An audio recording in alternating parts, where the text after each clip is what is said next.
നമ്മുടെ ആദ്യത്തെ ക്ലാസ്സിലേക്ക് ഞാൻ നിങ്ങളെ സ്വാഗതം ചെയ്യുന്നു. നമ്മുടെ ഈ 1 മണിക്കൂർ അല്ലെങ്കിൽ 1.5 മണിക്കൂർ സമയം നമുക്ക് വിശദമായിട്ട് പറയാൻ പറ്റില്ല. ഒരു വലിയ പുസ്തകം നമ്മൾ കവർ ചെയ്യേണ്ടതുണ്ട്.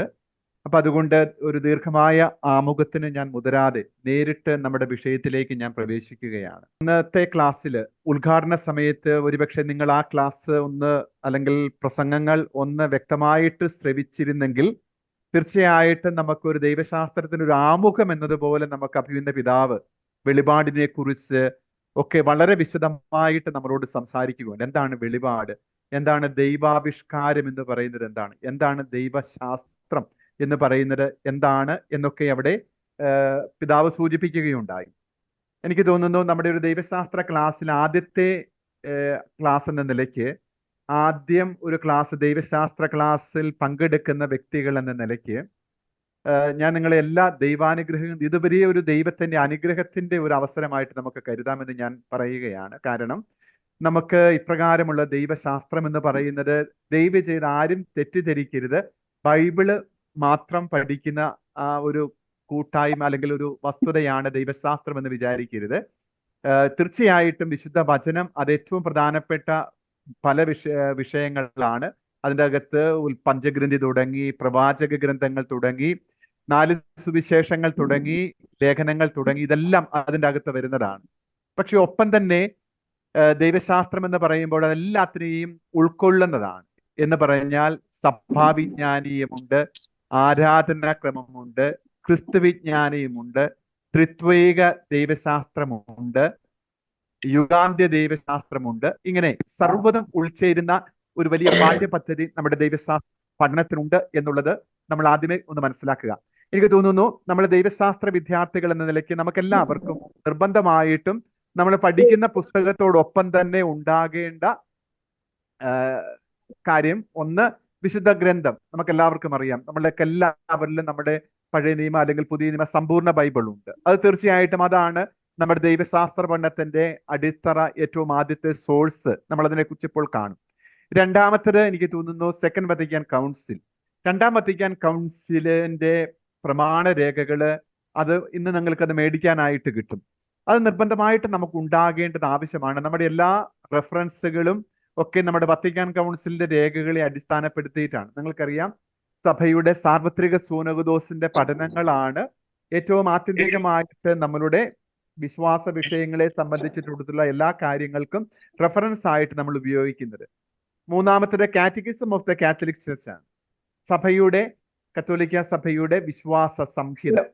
ഞാൻ പറഞ്ഞു വന്നത് ഈ സമ്പൂർണ്ണ ബൈബിള്, 2ാം വത്തിക്കാൻ കൗൺസില്, ഈ 3 പുസ്തകങ്ങൾ നമ്മൾ ഏറ്റവും അടിസ്ഥാനപരമായിട്ട് നമ്മുടെ കയ്യിൽ കരുതേണ്ട ഒന്നാണെന്ന് ഞാൻ സ്നേഹത്തോടെ നിങ്ങളെ ഓർപ്പിക്കുകയാണ്. ഓക്കെ, അപ്പൊ നമ്മുടെ വിഷയത്തിലേക്ക് നമ്മൾ നേരിട്ട് പ്രവേശിക്കുകയാണ്. ദൈവശാസ്ത്ര പഠനത്തിന്റെ ആരംഭത്തിൽ ഞാൻ നിങ്ങളെ ഏറ്റവും സ്നേഹത്തോട് ഓർപ്പിക്കുകയാണ്. ഞാൻ അന്ന് ഉദ്ഘാടന സമയത്ത് നിങ്ങളോട് പറഞ്ഞ ഒരു വാചകം ഇതായിരുന്നു.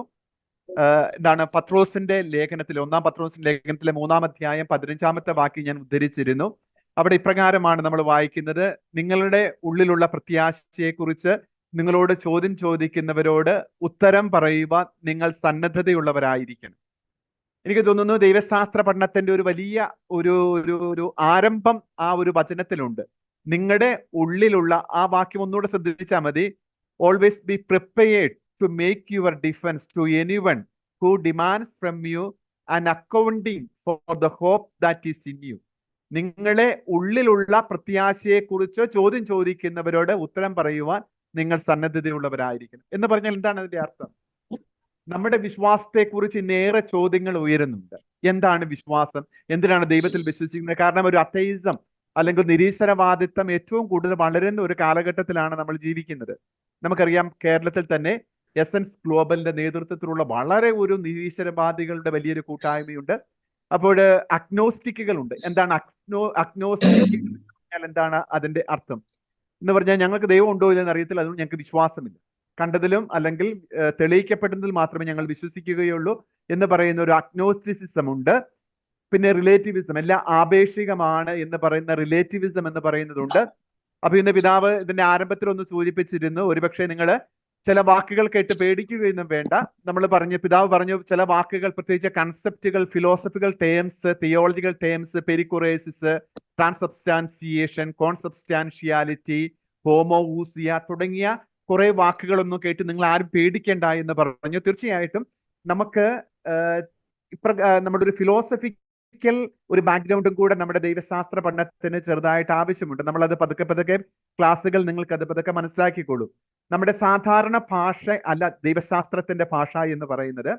അപ്പൊ അതുകൊണ്ട് നമ്മൾ ഇതെല്ലാം നമ്മുടെ മനസ്സിൽ നമ്മളൊന്ന് കരുതിയിട്ടാണ് നമ്മൾ ദൈവശാസ്ത്ര പഠനത്തിന്റെ ആരംഭത്തിലേക്ക് കിടക്കുന്നത്. എന്താണ് ദൈവശാസ്ത്രം? അതാണ് ആദ്യത്തെ ചോദ്യം. അത് തന്നെയാണ്, എന്താണ് ദൈവശാസ്ത്രം? ഒരുപക്ഷെ എനിക്ക് തോന്നുന്നു നമ്മുടെ ആദ്യമായിട്ട് നമ്മുടെ മനസ്സിലേക്ക് കൊണ്ടുവരേണ്ട ഒരു വലിയ നിർവചനം എന്ന് പറയുന്നത്, ദൈവത്തെക്കുറിച്ച് നമ്മൾ എന്തെങ്കിലും നമ്മുടെ യുക്തിയോ ബുദ്ധിയോ ഉപയോഗിച്ച് നമ്മൾ ലോജിക്കലായിട്ട് അനലൈസ് ചെയ്യുന്ന അല്ലെങ്കിൽ വിശകലനം ചെയ്ത് നിഗമനത്തിലെത്തുന്നത് എന്തോ അതാണ് ദൈവശാസ്ത്രം എന്ന് നമ്മൾ തെറ്റിദ്ധരിക്കരുത്. അതല്ല ദൈവശാസ്ത്രം എന്ന് പറഞ്ഞാൽ നമ്മുടെ ചിന്തയും ബുദ്ധിയും ഉപയോഗിച്ച് ദൈവത്തെ കൂടുതൽ മനസ്സിലാക്കി അല്ലെങ്കിൽ ദൈവത്തെ കൂടുതലായിട്ട് ഒരു ലോജിക്കിന്റെ അടിസ്ഥാനത്തിൽ മനസ്സിലാക്കുന്നതല്ല ദൈവശാസ്ത്രം. യഥാർത്ഥത്തിൽ ദൈവശാസ്ത്രം എന്ന് പറയുന്നത് എന്താണ്? വെളിപ്പെടുത്തപ്പെട്ട സത്യങ്ങളെ ദൈവം തന്ന ബുദ്ധിയുടെ പശ്ചാത്തലത്തിൽ നമ്മൾ വി ട്രൈ ടു അണ്ടർസ്റ്റാൻഡ്, നമ്മളത് മനസ്സിലാക്കാനായിട്ട് ശ്രമിക്കുന്നു. അപ്പോൾ ദൈവശാസ്ത്രം എന്ന് പറയുന്ന വാക്കിന്റെ അർത്ഥം തന്നെ തെയോസ്. തെയോസ് എന്നുള്ള ഗ്രീക്ക് വാക്കാണ്. നമ്മൾ ഗ്രീക്കും ഇതിനെ കൂടുതൽ പതുക്കെ മനസ്സിലാക്കും. ദൈവശാസ്ത്ര പഠനത്തിന്റെ 3 വർഷത്തെ കോഴ്സിലെ ഗ്രീക്കിന്റെ തന്നെ ചെറിയ ചെറിയ വിഷയങ്ങളുണ്ട്. തെയോസ് പ്ലസ് ലോഗോസ്, അതാണ് ദൈവശാസ്ത്രം. തെയോസ് ദൈവം, ലോഗോസ് എന്ന് പറയുന്ന വാക്കിന്റെ അർത്ഥം എന്ന് പറയുന്നത് വാക്കുന്നുണ്ട്, അതേപോലെ തന്നെ പഠനം എന്ന അർത്ഥമുണ്ട്, അതേപോലെ തന്നെ ശാസ്ത്രം എന്നൊക്കെ അർത്ഥമുണ്ട് ലോഗോസ്. അപ്പൊ തെയോസ് പ്ലസ് ലോഗോസ് എന്ന് പറഞ്ഞാൽ ദൈവത്തെക്കുറിച്ചുള്ള വാക്കാണ്. ദൈവത്തെക്കുറിച്ച് കൂടുതലായിട്ട് മനസ്സിലാക്കാനായിട്ട് നമ്മൾ ശ്രമിക്കുന്നതാണ്. നമ്മൾ പറയുന്നുള്ളൂ ബയോളജി. ബിയോസ് എന്ന് പറയുന്നത് ലൈഫാണ്, ലോഗോസ് അതിന്റെ ശാസ്ത്രമാണ്. അപ്പോൾ ജീവന്റെ ശാസ്ത്രമാണ് ബയോളജി. കോസ്മോസ് പ്ലസ് ലോഗോസ്, ഈ പ്രപഞ്ചത്തെക്കുറിച്ച്, കോസ്മോസ് പ്രപഞ്ചം, ലോഗോസ് ഈ പ്രപഞ്ചത്തെ നമ്മൾ മനസ്സിലാക്കാനായിട്ട് ശ്രമിക്കുന്നു. അതേപോലെ തന്നെയാണ് ഈ ലോഗോസ് എന്നുള്ള വാക്ക് ഉപയോഗിച്ചുകൊണ്ട് ദൈവത്തെ മനസ്സിലാക്കാൻ ശ്രമിക്കുന്നു. ഒരു പക്ഷേ ഇത് ഗ്രീക്കിന്റെ ഒരു പശ്ചാത്തലം ഈ തിയോലോഗോസ് എന്ന് പറയുന്ന വാക്കിനുണ്ട്. അരിസ്റ്റോട്ടിലൊക്കെ ഈ ദൈവശാസ്ത്രത്തെ മനസ്സിലാക്കുന്നത് ഈ ലോകത്തിന്റെ തന്നെ, ഈ പ്രപഞ്ചത്തിന്റെ തന്നെ ഏറ്റവും ആദ്യ ശക്തിയായിട്ടുള്ള ഒരു ഫസ്റ്റ് ഫിലോസഫി എന്നുള്ള അർത്ഥത്തിലൊക്കെയാണ് ഇത് മനസ്സിലാക്കുന്നത്. എന്ന് പറഞ്ഞാൽ പേഗൻ ലോകത്ത് ഉപയോഗിച്ചിരുന്ന ഒരു ടേമിനെ നമ്മൾ ക്രിസ്ത്യനൈസ് ചെയ്ത് നമ്മൾ മനസ്സിലാക്കാനായിട്ട് ശ്രമിക്കുകയാണ്. ഒരുപക്ഷെ ക്രൈസ്തവ ലോകത്തേക്ക് ഈ വാക്ക് ആദ്യമായിട്ട് കൊണ്ടുവന്നത് ഒറിജിനാണ്, സഭാപിതാവായിട്ടുള്ള ഒറിജിൻ. നമ്മൾ പഠിക്കും ആരാണ് സഭാപിതാവ് എന്നൊക്കെ നമ്മൾ വിശദമായിട്ട് പിന്നീട് പഠിക്കുന്നതാണ്. ഒറിജിനാണ് ആദ്യമായിട്ട് ക്രൈസ്തവ ലോകത്തിലേക്ക് ഈ ഒരു ദൈവശാസ്ത്രം അല്ലെങ്കിൽ തെയോളജി എന്ന് പറയുന്ന വാക്ക് കൊണ്ടുവന്നത്. അപ്പൊ യഥാർത്ഥത്തിൽ എന്താണ് നമ്മുടെ ദൈവശാസ്ത്രം എന്ന് പറയുന്നത്? മനുഷ്യന് ദൈവത്തെ കുറിച്ചിട്ടുള്ള യുക്തിഭദ്രമായിട്ടുള്ള നിഗമനങ്ങളല്ല, പിന്നെയോ ദൈവം വെളിപ്പെടുത്തി തന്നത് നമ്മൾ മനസ്സിലാക്കാനായിട്ട് ശ്രമിക്കുന്നതാണ് ദൈവശാസ്ത്രം എന്ന് പറയുന്നത്. അല്ലെങ്കിൽ ഒറ്റ വാക്കിൽ നമ്മൾ പറഞ്ഞു കഴിഞ്ഞാൽ, വിശ്വാസത്തിൽ സ്വീകരിച്ചതും ഗ്രഹിച്ചതുമായ ദൈവാവിഷ്കാരത്തെ കുറിച്ചിട്ടുള്ള ബുദ്ധിപൂർവവും ശാസ്ത്രീയവും ക്രമാനുഗതവുമായ പരിചിന്തനവും വിശകലനവും വിശദീകരണമാണ്. നമ്മുടെ പുസ്തകത്തിൽ കൊടുത്തിരിക്കുന്ന ഒരു ചെറിയൊരു ഡെഫിനിഷനാണ്. 9ാമത്തെ പേജിൽ അത് കിടപ്പുണ്ട്. വിശ്വാസത്തിൽ സ്വീകരിച്ചതാണ്. Everything is received.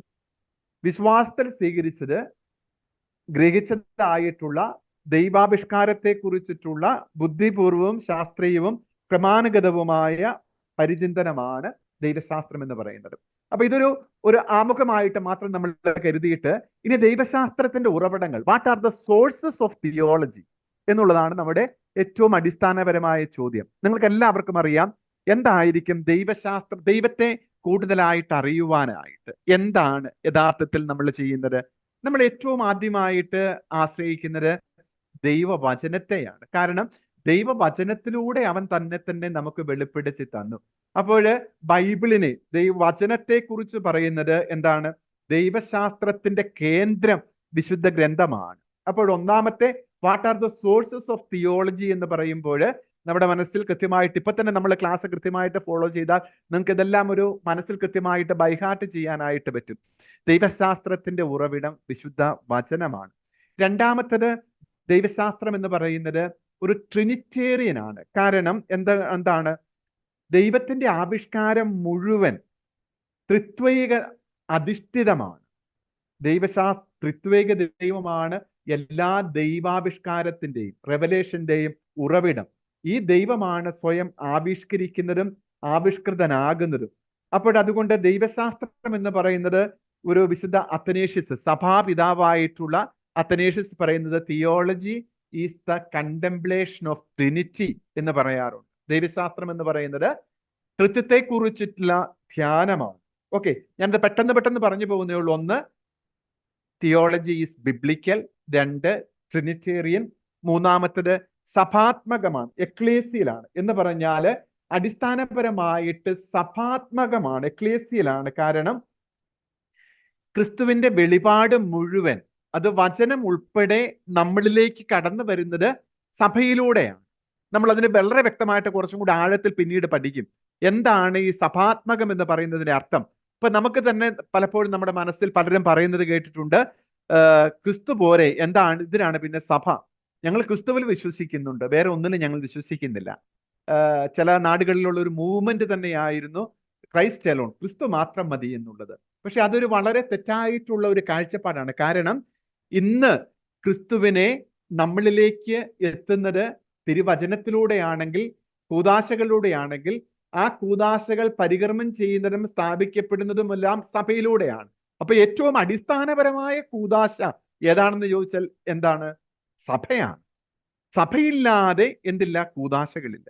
കൂദാശകളില്ലാതെ സഭയില്ല. നമ്മൾ അതിനെക്കുറിച്ച് കുറച്ചും കൂടെ ഡീറ്റെയിൽഡ് ആയിട്ട് പിന്നീട് വരുന്ന ക്ലാസ്സുകളിൽ നമ്മൾ കാണുന്നതായിരിക്കും. മൂന്നാമത്തത് ആരാധനാക്രമ, അല്ലെങ്കിൽ നാലാമത്തത് ആരാധനാക്രമ അധിഷ്ഠിതമാണ്. Theology is liturgical. എന്താണ് തിയോളജി ലിറ്റർജിക്കൽ എന്ന് പറയുന്നത്? യഥാർത്ഥത്തിൽ ദൈവ മനുഷ്യ ബന്ധത്തിന്റെ ആവിഷ്കാരം എന്ന് പറയുന്നത് ആരാധനയിലൂടെയാണ്. ദൈവമേ നീ പരിശുദ്ധനാകുന്നു എന്ന് പറയുമ്പോൾ ദൈവത്തിന്റെ പരിശുദ്ധി ഞാൻ ഏറ്റുപറയുന്നത് ഇതിലൂടെയാണ്, എൻ്റെ ആരാധനയിലൂടെയാണ്. ആരാധന എന്ന് പറയുമ്പോൾ എൻ്റെ കൂദാശകളുടെ പരികർമ്മങ്ങൾ, വിശുദ്ധ കുർബാന തുടങ്ങി എല്ലാ കൂദാശകളും, അതുപോലെ കൂദാശ അനുകരണങ്ങള്, എൻ്റെ വ്യക്തിപരമായ പ്രാർത്ഥനകൾ, ഇതെല്ലാം എന്താണ്? ആരാധനാക്രമത്തിന്റെ ഭാഗങ്ങളാണ്. അപ്പോൾ യഥാർത്ഥത്തിൽ വിശ്വാസത്തിന്റെ പ്രഘോഷണമാണ് എന്ത്? ആരാധന. അപ്പോൾ ദൈവശാസ്ത്രം എന്ന് പറയുന്നത് യഥാർത്ഥത്തിൽ ഇതിനെക്കുറിച്ച് ദൈവത്തിന്റെ മനുഷ്യ സൃഷ്ടികളായ മനുഷ്യൻ നൽകുന്ന വിശ്വാസത്തിന്റെ പ്രകടനമായ ആരാധന അധിഷ്ഠിതമാണ് എന്ത്?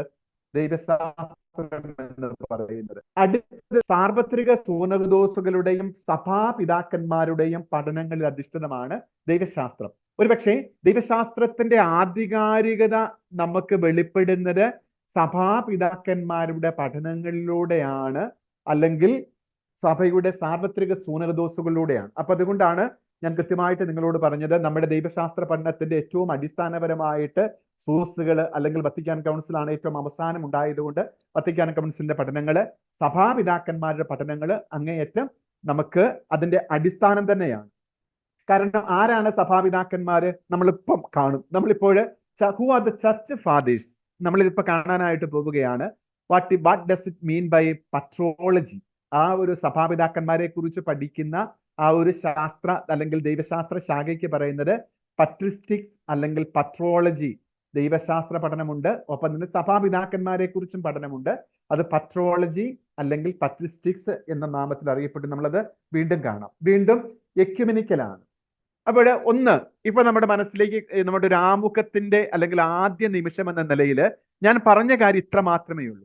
ദൈവശാസ്ത്രം എന്ന് പറയുന്നത് ദൈവത്തെക്കുറിച്ച് നമ്മൾ എന്തെങ്കിലും കണ്ടുപിടിക്കുന്നതല്ല, പിന്നെയോ we try to understand what God has revealed to us. ദൈവം നമുക്ക് വെളിപ്പെടുത്തിയത് നമ്മൾ മനസ്സിലാക്കാനായിട്ട് ക്രമീകൃതമായി മനസ്സിലാക്കാൻ ശ്രമിക്കുന്നു.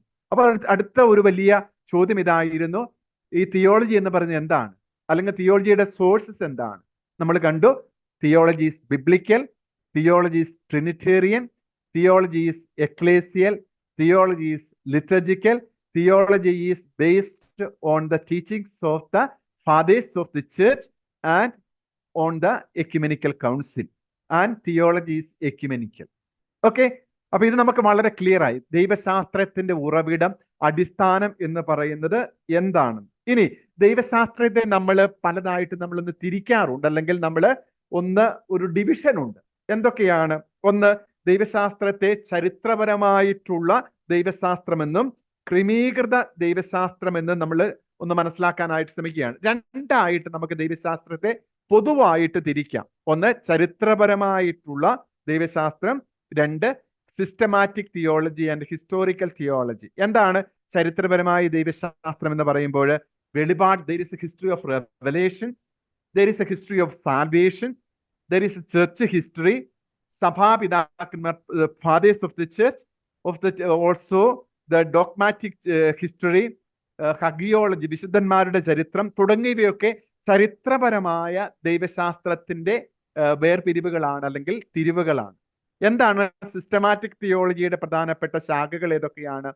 ഫണ്ടമെന്റൽ തിയോളജി എന്ന് പറഞ്ഞാൽ എല്ലാത്തിൻ്റെയും അടിസ്ഥാനം ഫണ്ടമെന്റൽ തിയോളജി. മലയാളത്തിൽ നമ്മൾ ഇങ്ങനെ പറയും, മൗലിക ദൈവശാസ്ത്രം, താത്വിക ദൈവശാസ്ത്രം, സിസ്റ്റമാറ്റിക് തിയോളജി അല്ലെങ്കിൽ ഡോഗ്മാറ്റിക് തിയോളജി, മോറൽ തിയോളജി അല്ലെങ്കിൽ ധാർമ്മിക ദൈവശാസ്ത്രം, അജപാലന തിയോളജി, ലിറ്ററേച്ചർ തിയോളജി. ഇങ്ങനെ ക്രമീകൃത ദൈവശാസ്ത്രത്തെ വീണ്ടും നമുക്ക് തിരിക്കാം. അപ്പോൾ രണ്ടായിട്ട് തിരിക്കുന്നു, ചരിത്രപരമായിട്ടുള്ള ദൈവശാസ്ത്രവും സിസ്റ്റമാറ്റിക് ആയിട്ടുള്ള ദൈവശാസ്ത്രവും. എന്താണ് മൗലിക ദൈവശാസ്ത്രത്തിന്റെ പ്രധാനപ്പെട്ട കാര്യം? എന്താണ് മൗലികം എന്നുള്ള വാക്കിന്റെ അർത്ഥം തന്നെ? ഫണ്ടമെന്റാലിസ്, ഫണ്ടമെന്റൽ എന്ന് പറഞ്ഞാൽ ഏറ്റവും അടിസ്ഥാനപരമായിട്ടുള്ള കാര്യം എന്നാണ് അതിന്റെ അർത്ഥം തന്നെ. അപ്പൊ എന്താണത്? ഏറ്റവും അടിസ്ഥാനപരമായിട്ട് ദൈവശാസ്ത്രത്തിന്റെ അടിസ്ഥാനപരമായ കാര്യങ്ങളെ നമ്മൾ സ്വീകരിക്കുന്നത് അല്ലെങ്കിൽ മനസ്സിലാക്കുന്നതാണ്. ഒന്ന് വെളിപാടാണ്. ദൈവശാസ്ത്രം ഏറ്റവും അടിസ്ഥാനം എന്ന് പറയുന്നത് ദൈവം വെളിപ്പെടുത്തിയതാണ്. അപ്പോൾ നമ്മൾ ഇതിൻ്റെ അകത്ത് മറ്റുള്ള മതങ്ങളിലും ദൈവത്തിന്റെ വെളിപാടുണ്ട്. എങ്ങനെയാണ്? What is the of the Christian revelation, നമ്മളത് ഇതിനകത്ത് കാണും. അപ്പോൾ ഒന്ന് വെളിപാടാണ് ശാസ്ത്രത്തിന്റെ ഒന്നാമത്തെ കണ്ടന്റ് അല്ലെങ്കിൽ ഒന്നാമത്തെ വിഷയം.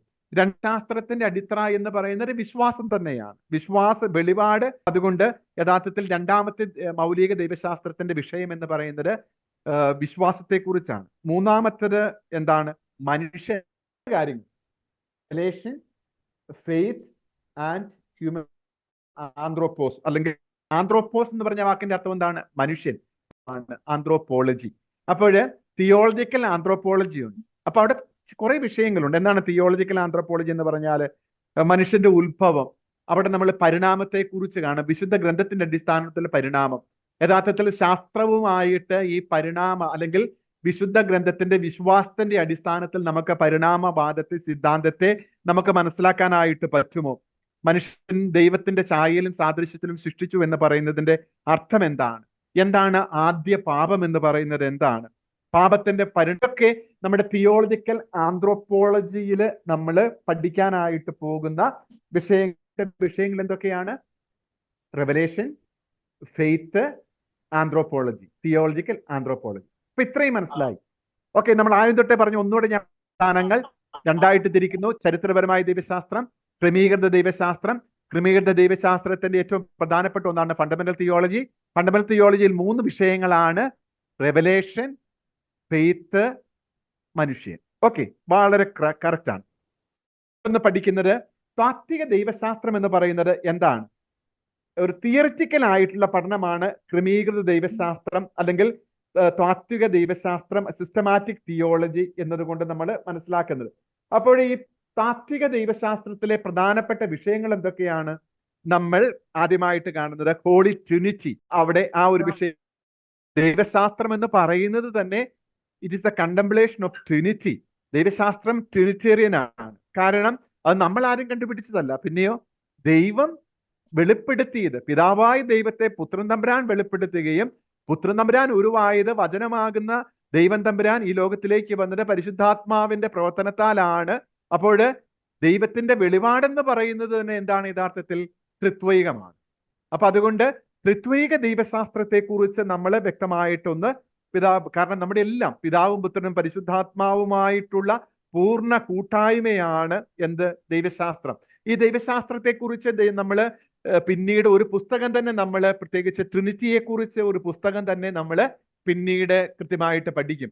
അപ്പോൾ സമ്പൂർണ്ണ കൂട്ടായ്മ, സർക്കുമിൻസിയോ എന്ന് പറഞ്ഞാൽ പൂർണ്ണമായിട്ട് പിതാവ് പുത്രനിലുണ്ട്, പരിശുദ്ധാത്മാവിനിലുണ്ട്. പൂർണ്ണമായിട്ട് പുത്രൻ പിതാവിലും പരിശുദ്ധാത്മാവിലുമുണ്ട്. പരിശുദ്ധാത്മാവ് പൂർണ്ണമായിട്ടും പിതാവിലും പുത്രനിലുമുണ്ട്. അപ്പോൾ അതിന് നമ്മുടെ ഗ്രീക്ക് ഭാഷയിൽ സഭാപിതാക്കന്മാർ പറയുന്നത് പെരിക്കൊറേസിസ്, എ കംപ്ലീറ്റ് കമ്മ്യൂണിയൻ എന്നുള്ള വാക്കൊക്കെയാണ് അവിടെ നമ്മൾ പറയുന്നത്. അപ്പോൾ നമ്മൾ ട്രിനിറ്റി പഠിക്കുമ്പോൾ നമ്മൾ പഠിക്കും അതിനകത്ത് ഉണ്ടായിരിക്കുന്ന ചില പാഷണ്ഡതകൾ ഉണ്ടായിട്ടുണ്ട്. മോണോഫിസിറ്റിസിസവും അതേപോലെ പാട്രോമോണിസവും ആര്യനിസവും തുടങ്ങിയ കുറെ കാര്യങ്ങളൊക്കെ നമ്മൾ പിന്നീട് പതുക്കെ പഠിക്കും. ക്രിസ്തു വിജ്ഞാനി ചില ശാഖയിലേക്ക് വരുമ്പോഴോ ഉണ്ടായിരിക്കുന്ന ചില പാഷണ്ഡതകൾ എന്തൊക്കെയാണെന്ന് നമ്മൾ ക്രമീകൃതമായിട്ട് പിന്നീട് പഠിക്കും. ഓക്കെ, അപ്പോൾ താത്വിക ദൈവശാസ്ത്രത്തിലെ ഏറ്റവും പ്രധാനപ്പെട്ട ഒരു വിഷയം എന്ന് പറയുന്നത് പരിശുദ്ധ ത്രിത്വമാണ്. രണ്ടാമത്തേത് സൃഷ്ടിയെക്കുറിച്ച് തന്നെയുള്ളതാണ്. എന്താണ് സൃഷ്ടി? അതിന്റെ അർത്ഥം നാം നേരത്തെ തിയോളജിക്കൽ ആന്ത്രപ്പോളജിയിൽ നമ്മൾ അതിനെക്കുറിച്ച് സൂചിപ്പിച്ചതാണ്. ഏറ്റവും അടുത്ത ഒരു വലിയ പ്രധാനപ്പെട്ട സിസ്റ്റമാറ്റിക് തിയോളജിയുടെ ഒരു വിഷയം എന്ന് പറയുന്നത് എക്ലേസിയോളജിയാണ്, സഭാവിജ്ഞാനി. യഥാർത്ഥത്തില് സഭ എന്ന് പറഞ്ഞാൽ നമുക്കറിയാം, രണ്ടാം വത്തിക്കാൻ കൗൺസിൽ കൃത്യമായിട്ട് നിർവചിച്ചു, ദൈവത്തിന്റെ ജനമാണിത്, മിശിഹായുടെ ഭൗതിക ശരീരമാണിത്, പരിശുദ്ധ റൂഹായുടെ ആലയമാണ്. എന്തുകൊണ്ടാണ് ഈ സഭാവിജ്ഞാനീയത്തെ ഒരു അടിസ്ഥാനപരമായിട്ട് സഭ അടിസ്ഥാന കൂദാശയാണെന്ന് പറയുന്നതിന്റെ അർത്ഥം എന്തൊക്കെയാണ്? നമുക്കറിയാം, സഭ എന്ന വാക്ക് കേൾക്കുമ്പോൾ തന്നെ നിങ്ങളുടെ മനസ്സിലേക്ക് പ്രാദേശിക സഭകൾ എന്ന് പറയുന്നുണ്ട്, പർട്ടിക്കുലർ ചർച്ച് പ്രത്യേക സഭ പർട്ടിക്കുലർ ചർച്ച് എന്ന് പറയുന്നുണ്ട്, വ്യക്തിസഭ ഇൻഡിവിജ്വൽ ചർച്ച് എന്ന് പറയുന്നുണ്ട്, സിസ്റ്റർ ചർച്ച് എന്ന് പറയുന്നുണ്ട്, യൂണിവേഴ്സൽ ചർച്ച് എന്നൊക്കെ പറയുന്നുണ്ട്. എന്താണ് ഈ ടേംസുകൾ അർത്ഥമാക്കുന്നത്? ഇപ്പൊ നമ്മൾ പറയും സീറോ മലബാർ സഭ എന്ന് പറയുന്നത് കത്തോലിക്ക സഭയിലെ 23 അല്ലെങ്കിൽ 24 വ്യക്തിസഭകളുടെ കൂട്ടായ്മയാണ്. നമ്മൾ ദൈവശാസ്ത്രം പഠിക്കുമ്പോൾ കൃത്യമായിട്ട് നമ്മൾ ഈ ഒരു സഭാവിജ്ഞാനീയത്തിന്റെ അടിത്തറകൾ എന്താണെന്ന് കൃത്യമായിട്ട് നമ്മൾ മനസ്സിലാക്കും. പക്ഷെ ഒരു ആരംഭം എന്ന നിലയ്ക്ക് നിങ്ങൾ ഒരു കാര്യം ഒന്ന് ഇപ്പോഴേ മനസ്സിൽ കുറിച്ചിടുക. കത്തോലിക്ക സഭ, Catholic church is the communion of the particular or the individual churches. കത്തോലിക്ക സഭ എന്ന് പറയുന്നത് വ്യക്തിഗത സഭകളുടെ കൂട്ടായ്മയാണ്. എന്ന് പറഞ്ഞാൽ എന്താണ് അർത്ഥം? ഓരോ വ്യത്യസ്ത അപ്പസ്തോലിക പാരമ്പര്യങ്ങളുള്ള വ്യത്യസ്തങ്ങളായിട്ടുള്ള ആരാധനാക്രമ കുടുംബത്തിൽപ്പെട്ട സഭകളുടെ കൂട്ടായ്മയാണ് കത്തോലിക്ക സഭ. എന്ന് പറഞ്ഞാൽ നമ്മൾ എപ്പോഴും കൊച്ചു കുഞ്ഞുങ്ങളോട് പോലും പറയുന്ന ഒരു ഉപമയുണ്ട്. എന്താണ്? നമ്മുടെ പൂന്തോട്ടത്തിൽ വിവിധങ്ങളായ പൂക്കളുണ്ട്, പക്ഷെ പൂന്തോട്ടം ഒന്നേ ഉള്ളൂ, പക്ഷെ പൂക്കൾ വ്യത്യസ്തങ്ങളാണ്. കത്തോലിക്ക സഭ എന്ന് പറയുന്നത് എന്താണ്? വെസ്റ്റേൺ ആൻഡ് ഈസ്റ്റേൺ, ലാറ്റിൻ സഭയും ബാക്കി പൗരസ്ത്യ സഭകളുമായിട്ട് രണ്ടായിട്ട് തിരിഞ്ഞിരിക്കുന്നു. പൗരസ്ത്യ സഭകളിൽ ഏകദേശം 23 വ്യക്തിഗത സഭകളുണ്ട്, പാശ്ചാത്യ സഭയിൽ ലാറ്റിൻ സഭ. അപ്പോൾ ഇതാണ് കത്തോലിക്ക സഭയുടെ വലിയ കൂട്ടായ്മ. അപ്പോൾ ഈ കത്തോലിക്ക സഭയുടെ കൂട്ടായ്മ എന്ന് പറയുമ്പോൾ എല്ലാ 23 അല്ലെങ്കിൽ 24 സഭകളെയും തമ്മിൽ ഒന്നിപ്പിക്കുന്ന കാര്യങ്ങൾ എന്തൊക്കെയാണ്? 3 കാര്യങ്ങൾ. ഇത് നിങ്ങൾ എല്ലാവരും ഇപ്പോഴേ മനസ്സിൽ ബൈഹാർട്ട് ചെയ്യേണ്ട കാര്യം. ദൈവശാസ്ത്ര പഠനത്തിന്റെ ഒരു അടിത്തറ എന്ന് പറയുന്നത് ഇപ്രകാരമുള്ള ചില ബേസിക് നോഷൻസ് നമ്മുടെ ഹൃദയത്തിൽ സൂക്ഷിക്കുക എന്നാണ്. കത്തോലിക്ക സഭയുടെ കൂട്ടായ്മയിലുള്ള 24 സഭകളെയും തമ്മിൽ ഒന്നിപ്പിക്കുന്ന കാര്യങ്ങൾ എന്തൊക്കെയാണ്? ഒന്ന്, നിങ്ങൾ എല്ലാവരും മ്യൂട്ടായതുകൊണ്ട് ഞാൻ നിങ്ങളോട് ചോദിക്കുന്നില്ല, നേരിട്ടൊരു ക്ലാസ്സിൽ ഞാൻ ചോദിക്കുമായിരുന്നു. ഒന്നാമത്തേത് എന്തായിരിക്കും? വിശ്വാസമാണ്. നമ്മുടെ വിശ്വാസം ത്രിത്വൈക ദൈവത്തിലുള്ള വിശ്വാസം, ദൈവവചനത്തിലുള്ള വിശ്വാസം, കൂദാശകളിലുള്ള വിശ്വാസം.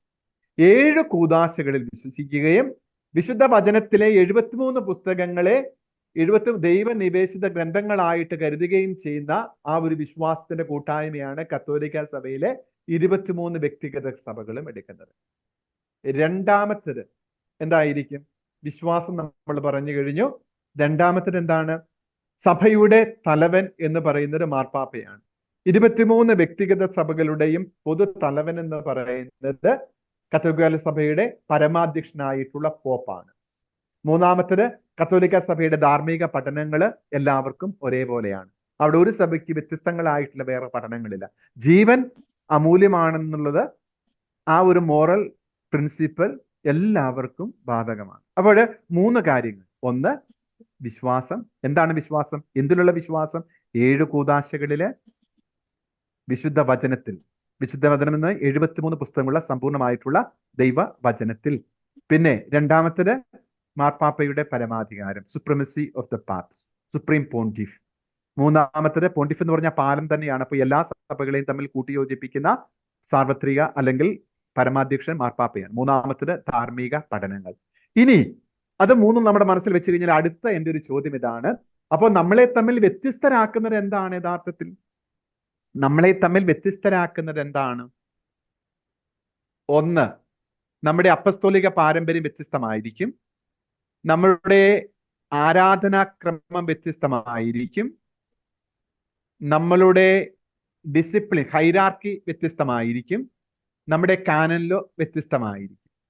നമ്മുടെ സ്പിരിച്വാലിറ്റി വ്യത്യസ്തമായിരിക്കും.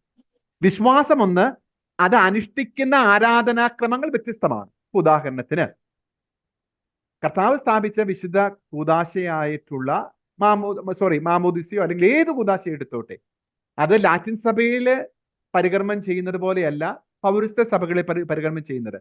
വിശ്വാസം ഒന്നാണ്, പക്ഷേ ലിറ്റർജിക്കൽ ആരാധനാക്രമ അനുഷ്ഠാനങ്ങൾ വ്യത്യസ്തമാണ്. ഓരോ സ്ഥലത്തിൻ്റെയും ഓരോ പ്രദേശത്തിൻ്റെയും അനുരൂപണത്തോടുകൂടെ ഇൻകൾച്ചറേഷൻ ആയിട്ട്. ഉദാഹരണത്തിന് പാശ്ചാത്യ സഭയിൽ വിവാഹം കഴിക്കുന്നത് എക്സ്ചേഞ്ച് ഓഫ് ദ റിംഗ് ആണ് പ്രധാനമായിട്ടും അവരുടെ കൗദാശികപരമായ ചടങ്ങ്.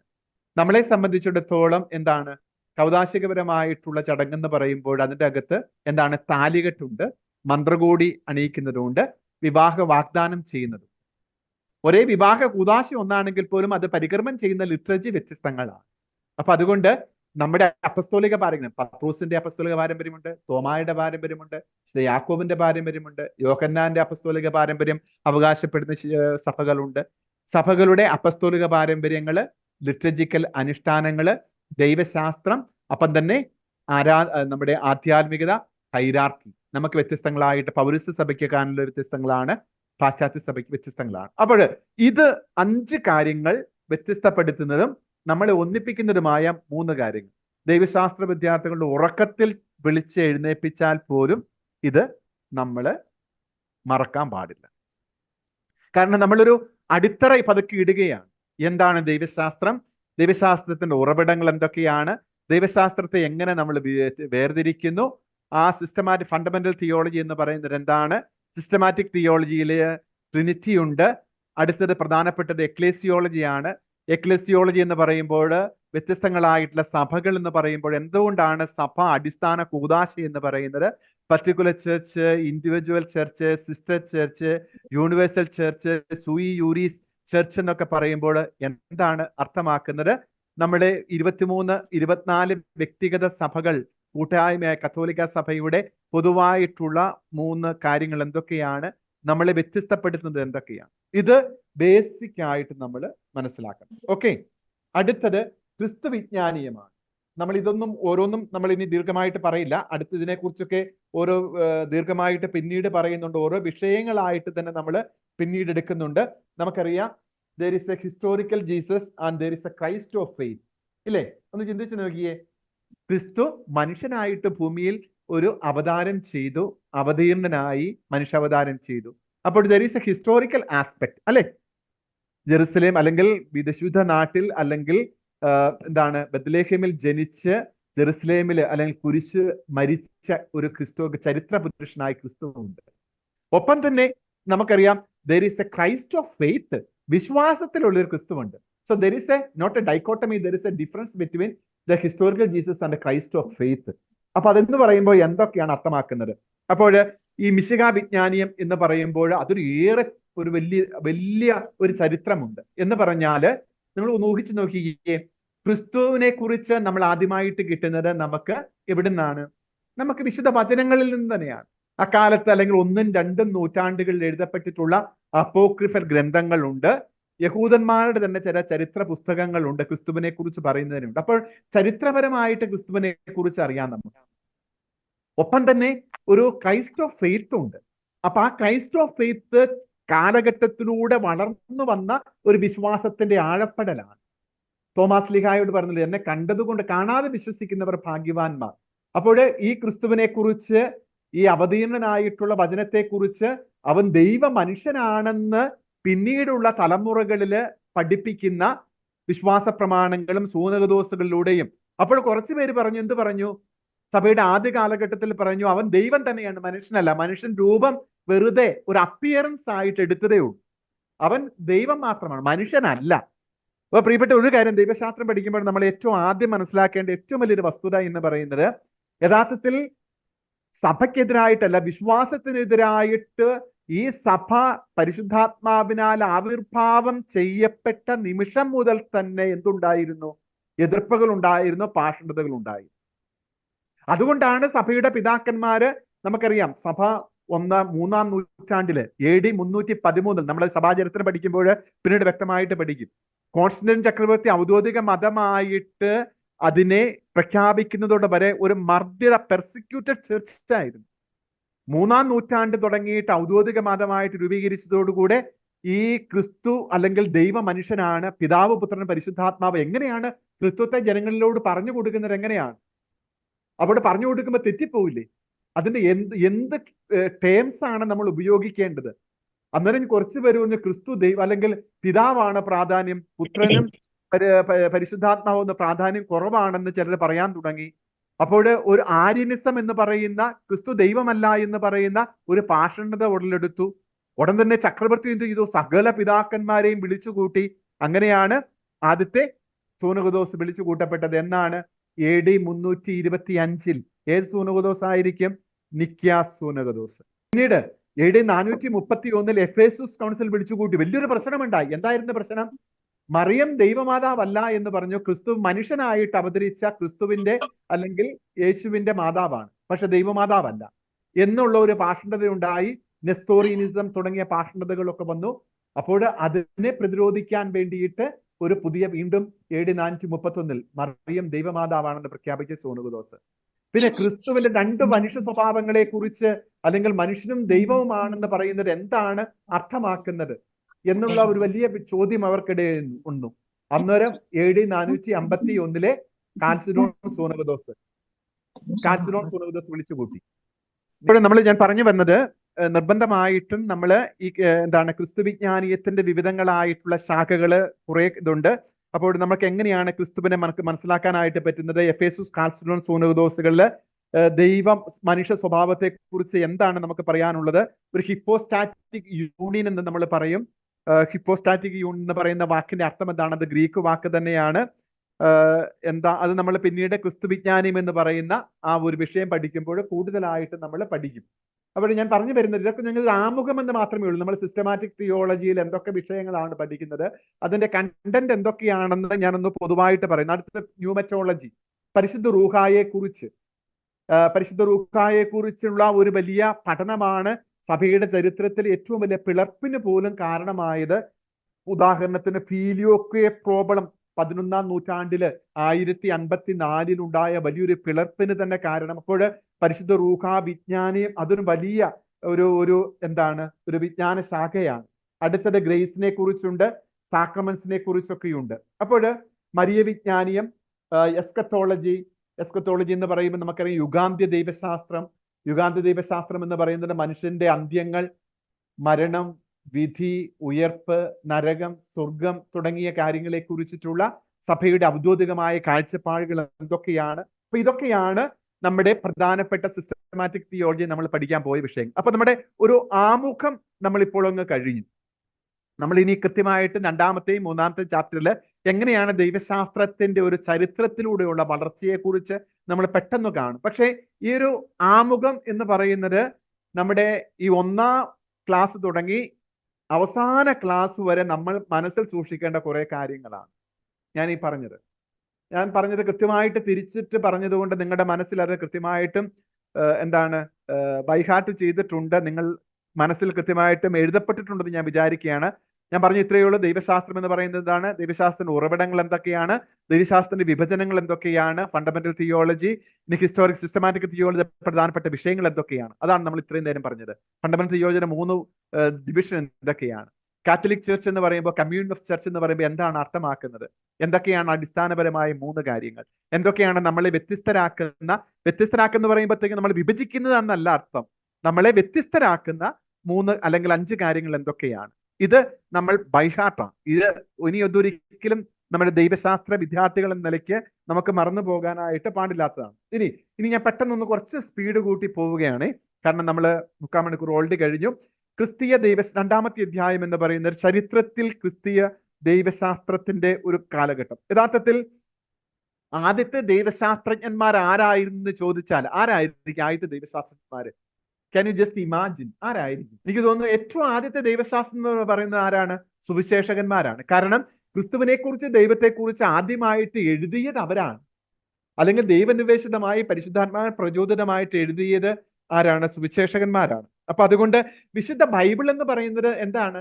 ഈശോയുടെ, it is not a biography of Jesus. ഈശോയുടെ ജീവചരിത്രമല്ല സുവിശേഷം എന്ന് പറയുന്നത്. പിന്നെയോ ദൈവത്തിന്റെ വലിയൊരു വെളിപാട് പുത്രൻ തമ്പുരാനിലൂടെ സാധ്യതമാക്കിയ വെളിപാട്, ആ പുത്രൻ തമ്പുരാന്റെ പ്രഘോഷണങ്ങള്, ജീവിതം, പീഡാസഹനം, മരണ, കുരിശുമരണ, ഉത്ഥാനങ്ങള്, ഉദാശകളുടെ സ്ഥാപനങ്ങളൊക്കെ പരിശുദ്ധാത്മാ പ്രീതരായിട്ട് അല്ലെങ്കിൽ സുവിശേഷകന്മാർ എഴുതിയത്. അപ്പോൾ അവരെഴുതിയതെന്ന് പറയുന്നത് അത് തന്നെയാണ്, ബൈബിൾ തന്നെയാണ് ഏറ്റവും ആദ്യത്തെ ഒരു ദൈവശാസ്ത്ര ഗ്രന്ഥം എന്ന് നമുക്ക് വേണമെങ്കിൽ പറയാനായിട്ട് പറ്റുന്നത്. കാരണം സുവിശേഷങ്ങൾ, ലേഖനങ്ങൾ, ദൈവശാസ്ത്ര എല്ലാവരും ദൈവശാസ്ത്രജ്ഞന്മാരാണ്, ബൈബിൾ എല്ലാം. അപ്പോൾ അടിസ്ഥാനപരമായിട്ട് നമ്മൾ നേരത്തെ പറഞ്ഞു, പുതിയ നിയമമാണ് എന്താണ്? നോർമറ്റീവ് തിയോളജി എന്ന് പറഞ്ഞാൽ, നോർമറ്റീവ് എന്ന് പറഞ്ഞാൽ എന്താണ്? എല്ലാത്തിന്റെ അടിസ്ഥാനം, എല്ലാത്തിനെയും അളക്കുന്ന അളവുകോൽ എന്താണ്? വിശുദ്ധ വചനമാണ്. വചനമാണ് എല്ലാത്തിന്റെ അടിസ്ഥാനം. അതാണ് നമ്മൾ വീണ്ടും ഊന്നി പറയാനായിട്ട് ശ്രമിക്കുന്നത്. അപ്പോൾ എനിക്കതിനെ കുറിച്ച് കുറെ ദൂരമായിട്ട് അല്ലെങ്കിൽ കാര്യഗൗരവമായിട്ട് പറയണമെന്നുണ്ട്. പക്ഷെ നമുക്ക് സമയമില്ലാത്തത് കൊണ്ട് ഞാൻ ചുരുക്കുകയാണ്. കാരണം അത് കുറച്ചും കൂടെ ആഴത്തിൽ നമ്മൾ ചിന്തിക്കേണ്ട ഒരു വസ്തുതയാണ്. ഉദാഹരണത്തിന്, എന്തിനാ 4 സുവിശേഷങ്ങൾ എഴുതിയത്? ഒരു സുവിശേഷം പോരെ എന്ന് പലപ്പോഴും നമ്മുടെ മനസ്സിൽ പോലും തോന്നിയിട്ടില്ല. എന്തിനാ 4 സുവിശേഷങ്ങൾ? ഒരു സുവിശേഷം, ഈശോയുടെ ജീവിതവും ഈശോയുടെ പ്രഘോഷണങ്ങളും ഈശോയുടെ പീഡാസഹന ചരിത്രങ്ങളും ഒക്കെ ഒരു സുവിശേഷത്തിൽ പോരായിരുന്നു. അപ്പോൾ നമുക്കറിയാം, ഒന്ന്, എഴുതപ്പെട്ടത് പല കാരണങ്ങളുണ്ട്. എന്തുകൊണ്ടാണ് വ്യത്യസ്തമായിട്ടുള്ള സുവിശേഷകന്മാർ അല്ലെങ്കിൽ സുവിശേഷങ്ങൾ ഉണ്ടായത്? എഴുതിയ ഓഡിയൻസ് വ്യത്യസ്തങ്ങളാണ്. ചിലർ യഹൂദർക്ക് എഴുതി, ചിലർ വിജാതിയർക്ക് എഴുതി, ചിലര് യൂദയോ ക്രിസ്ത്യൻസിന് എഴുതിയിട്ടുണ്ട്. ഇനി ഓരോരുത്തർക്കും കൃത്യമായിട്ടും ചില ലക്ഷ്യങ്ങളുണ്ട്. യോഹന്നാന് വ്യക്തമായിട്ടുള്ള വലിയ ഒരു ദൈവശാസ്ത്രം അവതരിപ്പിക്കുന്നുണ്ട്. മത്തായി സ്ലിഹായിക്കുണ്ട്. മത്തായി സ്ലിഹായെ സംബന്ധിച്ചിടത്തോളം ഈശോ യഹൂദന്മാരുടെ മുഴുവൻ പ്രവചനത്തിന്റെ, പഴയ നിയമത്തിന്റെ മുഴുവൻ പൂർത്തീകരണമാണ് ഈശോ. അത് സ്ഥാപിക്കാൻ, അത് മത്തായി സ്ലിഹ മുഴുവൻ പഴയ നിയമവുമായിട്ട് ബന്ധപ്പെടുത്തി ഈശോ പുതിയ മോശയാണെന്ന് പറഞ്ഞുകൊണ്ട്, നമ്മളത് മത്തായിയുടെ സുവിശേഷം പഠിക്കുമ്പോൾ കൃത്യമായിട്ട് പിന്നീട് പഠിക്കും. മർക്കോസിനെ സംബന്ധിച്ചിടത്തോളം ഏറ്റവും ആദ്യം എഴുതപ്പെട്ട സുവിശേഷം എന്ന നിലയ്ക്ക് ഈശോ ദൈവപുത്രനാണ്. ഈശോയുടെ മനുഷ്യ സ്വഭാവവും ദൈവ സ്വഭാവവും കൂടെ കൃത്യമായിട്ട് അവതരിപ്പിക്കുന്നു. ഒന്ന് ചിന്തിച്ചു നോക്കി, ഏറ്റവും തുടങ്ങുന്നത് എങ്ങനെയാ? ദൈവപുത്രനായ യേശു ക്രിസ്തുവിന്റെ സുവിശേഷം എന്ന് പറഞ്ഞുകൊണ്ടാണ് മർക്കോസ് തുടങ്ങുന്നത്. അവസാനിപ്പിക്കുന്നതോ വിജാതിയൻ ശതാധിപൻ വിളിച്ചു പറയുകയാണ്, ഇവ സത്യമായിട്ടും ദൈവത്തിന്റെ പുത്രനാണ്. അപ്പോൾ തുടക്കവും ഒടുക്കവും എന്നതുപോലെ മുഴുവൻ ദൈവപുത്രത്വത്തെക്കുറിച്ചും പീഡാസഹനത്തെക്കുറിച്ചും ഒക്കെ വളരെ ഭംഗിയായിട്ട് മർക്കോസ് അവതരിപ്പിക്കുന്നുണ്ട്. അപ്പൊ അതുകൊണ്ട് ഓരോ സുവിശേഷത്തിനും അതിൻ്റെതായിട്ട് പ്രത്യേകമായ ലക്ഷ്യങ്ങളുണ്ട്. ദൈവത്തിന്റെ ഒരു വലിയ പദ്ധതിയുടെ ഭാഗമാണ് ഓരോ സുവിശേഷവും. ആദിമ സഭയുടെ കാലഘട്ടം എന്ന് പറയുന്നത് നമുക്കറിയാം, ഒരു ചരിത്രപുരുഷനായി, കാരണം അപ്പസ്തോലന്മാരുടെ കാലഘട്ടം, ഈശോ മരിച്ച് ഉത്ഥാനം ചെയ്തു, അപ്പസ്തോലന്മാരുടെ കാലഘട്ടമാണ്. അവര് തങ്ങൾ കണ്ടതും കേട്ടതും അനുഭവിച്ചറിഞ്ഞതുമായിട്ടുള്ള, കണ്ണുകൊണ്ട് കണ്ടതും കാതുകൊണ്ട് കേട്ടതും കൈകൊണ്ട് തൊട്ടറിഞ്ഞ് അനുഭവിച്ചതുമായി വിശ്വാസത്തെ അവർ പ്രഘോഷിക്കാനായിട്ട് തുടങ്ങി. പന്തക്കുസ്തായ്ക്ക് ശേഷം പ്രസംഗിക്കാനായിട്ട് തുടങ്ങി. അപ്പോൾ അടിസ്ഥാനപരമായിട്ടുള്ള ആദിമ സഭയുടെ കാലഘട്ടം എന്ന് പറയുന്നത്, മിശിഹായുടെ വാക്കുകളുണ്ട്. ചരിത്രപുരുഷനായ മിശിഹ, ആദ്യ സ്ലീഹന്മാര്, ആദിമ സഭാ സമൂഹം, പിന്നെ സുവിശേഷങ്ങളുടെ ആവിർഭാവം. അപ്പോൾ ഇതൊക്കെ വലിയ ഒരു വളർച്ചയുടെ ആദിമ കാലഘട്ടം എന്ന് പറയുന്നത് അപ്പസ്തോലന്മാരുടെ, സഭാപിതാക്കന്മാരുടെ കാലഘട്ടമാണ്. ഇനി ഈ സുവിശേഷകന്മാരുടെയും അപ്പസ്തോലന്മാരുടെയും കാലഘട്ടം കഴിഞ്ഞാൽ ഏതാണ്ട് വരുന്നത് സഭാപിതാക്കന്മാർ. ആരാണ് സഭാപിതാക്കൻ? അത് കൃത്യമായിട്ട് നമ്മൾ ഈ സഭാപിതാക്കന്മാരെ കുറിച്ച് വേറൊരു പുസ്തകം തന്നെ ഉണ്ടെങ്കിൽ പോലും ആരെയാണ് സഭാപിതാക്കന്മാർ എന്ന് വിളിക്കുന്നത്? ഞാൻ ഒന്ന് നിങ്ങളുടെ മനസ്സിൽ കുറിച്ചിട്ടോ, 7-ാം നൂറ്റാണ്ടിന് മുമ്പ് ജീവിച്ച വിശുദ്ധരായിട്ടുള്ള, സഭയുടെ സത്യവിശ്വാസം പകർന്നു കൊടുത്ത, സഭ അംഗീകരിച്ച വിശുദ്ധരെയാണ് സഭാപിതാക്കന്മാരെന്ന് പറയുന്നത്. 4 കാര്യങ്ങളുണ്ട്. സഭ അംഗീകരിച്ചിരിക്കണം, 7-ാം നൂറ്റാണ്ടിന് മുമ്പതായിരിക്കണം, സത്യവിശ്വാസം അവികലമായി പഠിപ്പിച്ചവരായിരിക്കണം. ഓക്കെ, ഇവരെയാണ് സഭയുടെ വിശുദ്ധ പിതാക്കന്മാര് എന്ന് പറയുന്നത്. അപ്പോൾ ആരൊക്കെയാണ് സഭാപിതാക്കന്മാരെന്നുള്ളത്? കാരണം സഭയുടെ വിശുദ്ധ വചനം കഴിഞ്ഞാൽ പിന്നെ ഈ വിശുദ്ധ വചനത്തെ എടുത്ത് വ്യാഖ്യാനിച്ചത് ആരാ? ആദ്യമേ വ്യാഖ്യാനിച്ചത് ആരാ? സഭയുടെ പിതാക്കന്മാരാണ്. 3-ാം അന്ത്യോക്യയിൽ വിശുദ്ധ ഇഗ്നേഷ്യസ്, വിശുദ്ധ യോഹന്നാൻ സ്ലീഹ പട്ടം കൊടുത്ത പോളികാർപ്പും വിശുദ്ധ ഇഗ്നേഷ്യസ്, കാരണം അപ്പസ്തോലന്മാരിൽ തന്നെ കൈവെപ്പ് മേടിച്ചവരാണ് സഭയുടെ പിതാക്കന്മാർ. അപ്പോൾ യേശുവിന്റെ കാലഘട്ടത്തോട് ഏറ്റവും അടുത്ത് നിന്നവർ അവരാണ്. അപ്പോൾ ദൈവത്തിന്റെ വചനത്തെ, സഭയെക്കുറിച്ച് യഥാർത്ഥത്തിൽ ആർക്കാണ് ആധികാരികമായിട്ട് വ്യാഖ്യാനിക്കാനായിട്ട് പറ്റുന്നത്? സഭയുടെ പിതാക്കന്മാരാണ്. ഒരുപക്ഷെ കത്തോലിക്ക സഭയുടെ ഏറ്റവും പ്രധാനപ്പെട്ടിട്ടുള്ള സവിശേഷത എന്ന് പറഞ്ഞാൽ എന്തായിരിക്കും പ്രിയപ്പെട്ടവരെ? പലപ്പോഴും പെന്തക്കോസ്താ സഭാ വിഭാഗങ്ങളൊക്കെ പലപ്പോഴും നമ്മുടെ അടുത്ത് വരുമ്പോൾ യഥാർത്ഥത്തിൽ സഭയുടെ പിതാക്കന്മാരുടെ ഒരു വലിയ സമ്പത്ത്, അപ്പസ്തോലിക കാലഘട്ടം തുടങ്ങിയിട്ട് യോഹന്നാന്റെ ഈശോയുടെ കൈവപ്പ് വഴിയായിട്ട്, അപ്പസ്തോലന്മാരുടെ കൈവപ്പ് വഴിയായിട്ട് നേടിയെടുത്ത അല്ലെങ്കിൽ സഭയുടെ വിശുദ്ധ പാരമ്പര്യം അഭംഗുരം തുടരുന്ന സഭയുടെ പിതാക്കന്മാരാണ് ദൈവവചനത്തിന്റെ വ്യാഖ്യാതാക്കൾ. അവരായിരുന്നു ആദ്യം മാമോദിസായെക്കുറിച്ച് വിശുദ്ധ ക്രിസോസ്റ്റോം, വിശുദ്ധ കുർബാനയെക്കുറിച്ച് പറഞ്ഞ കാര്യങ്ങൾ, സഭയെക്കുറിച്ച് പറഞ്ഞ കാര്യങ്ങൾ, ഓരോ കൂദാശകളെ കുറിച്ചും ഓരോ സഭാപിതാക്കന്മാര് പറഞ്ഞത്, പരിശുദ്ധ തൃത്വത്തെക്കുറിച്ച് സഭാപിതാക്കന്മാര് പറഞ്ഞത്, മിശിഹായെക്കുറിച്ച് പറഞ്ഞത്. അപ്പോൾ കത്തോലിക്ക സഭയുടെ ഏറ്റവും വലിയ ഒരു നിധി എന്ന് പറയുന്നത് സഭയുടെ പിതാക്കന്മാരാണ്. വീണ്ടും സഭാപിതാക്കന്മാരെ കുറിച്ച് നമ്മൾ പിന്നീട് വിശദമായിട്ട് പഠിക്കുന്നത് കൊണ്ട് ഞാനത് പറയുന്നില്ല. 1-ാം നൂറ്റാണ്ടില്, 2-ാം നൂറ്റാണ്ടില്, 3-ാം നമുക്കറിയാം വിശുദ്ധ ജസ്റ്റിൻ എന്നൊക്കെ പറയുന്ന അപ്പോളജിസ്റ്റുകളൊക്കെ ഉണ്ടായ ഒരു കാലഘട്ടമാണ്. 3-ാം നൂറ്റാണ്ടിൽ വിശുദ്ധ ഒറിജിൻ, ഏറ്റവും വലിയ പണ്ഡിതനും വാഗ്മിയും അലക്സാണ്ട്രിയൻ സ്കൂളിന്റെ പ്രസിദ്ധമായിട്ടുള്ള സ്കൂളിന്റെ പ്രധാന അധ്യാപകനുമായിരുന്നു അദ്ദേഹം. നമ്മൾ ഇനി ഒരു കാര്യം കൊണ്ട് ഞാനിപ്പം പറഞ്ഞതുകൊണ്ട് കൃത്യമായിട്ടൊന്ന് മനസ്സിലാക്കുക. ദൈവശാസ്ത്രപരമായിട്ട് വിവിധങ്ങളായ സ്കൂളുകൾ ആദ്യ കാലഘട്ടത്തിൽ ഉണ്ടായിരുന്നു. ഒരുപക്ഷെ ഈ കൂട്ടത്തില് ഇരിക്കുന്നവർക്ക് ഉദാഹരണത്തിന് Oxford school, Cambridge school, Tubingen school എന്നൊക്കെ പറയുന്നത് നിങ്ങൾ കേട്ടിട്ടുണ്ടോ എന്ന് എനിക്ക് അറിഞ്ഞുകൂടാ. ഇത്രയും അർത്ഥമുള്ളൂ. വ്യത്യസ്തങ്ങളായിട്ടുള്ള ചില പോയിന്റുകൾക്ക് പ്രാധാന്യം കൊടുക്കുന്ന സ്കൂളുകൾ ദൈവശാസ്ത്രത്തിൽ. ഉദാഹരണത്തിന് അലക്സാണ്ട്രിയയിലെ സ്കൂൾ ഉണ്ടായിരുന്നു, ദൈവശാസ്ത്ര സ്കൂളുണ്ട്. അന്ത്യോക്യയിലെ ദൈവശാസ്ത്ര സ്കൂൾ ഉണ്ടായിരുന്നു. അതേപോലെ തന്നെ പൗരസ്ത്യ സഭകളിലെ നിസിബിസ, എഫ്രേം, വിശുദ്ധ എഫ്രേമിന്റെ ഒക്കെ നേതൃത്വത്തിലുള്ള പൗരസ്ത്യ കാലഘട്ടങ്ങളിലെ സ്കൂളുകൾ ഉണ്ടായിരുന്നു. അപ്പോൾ അവർ ഓരോരുത്തരും പൗരസ്ത്യ സഭയിലെ പരിശുദ്ധാത്മാവിന് വളരെ പ്രാധാന്യം കൊടുത്തിരുന്നു. അന്ത്യോക്യൻ സഭയിലെ ഈശോയുടെ മനുഷ്യത്വത്തിന് കൂടുതൽ പ്രാധാന്യം കൊടുത്തു. അലക്സാണ്ട്രിയയിലെ സഭയിലെ ഈശോയുടെ ക്രൈസ്റ്റ് ഓഫ് ഫെയ്ത്തിന്, ഈശോയുടെ ഉത്ഥാനത്തിന് പ്രാധാന്യം കൊടുത്തു. അപ്പൊ അതുകൊണ്ട് ഈ സ്കൂള് വ്യത്യസ്തങ്ങളാണെന്ന് പറയുമ്പോഴത്തേക്കും അത് ഓപ്പോസിറ്റ് ആണെന്നല്ല നമ്മൾ കരുതേണ്ടത് എന്ന് മാത്രം നമ്മളൊന്ന് മനസ്സിലാക്കുക. വീണ്ടും 4-ഉം 5-ഉം നൂറ്റാണ്ടിൽ ഉണ്ടായിട്ടുള്ള വലിയൊരു മാറ്റം എന്തായിരുന്നു?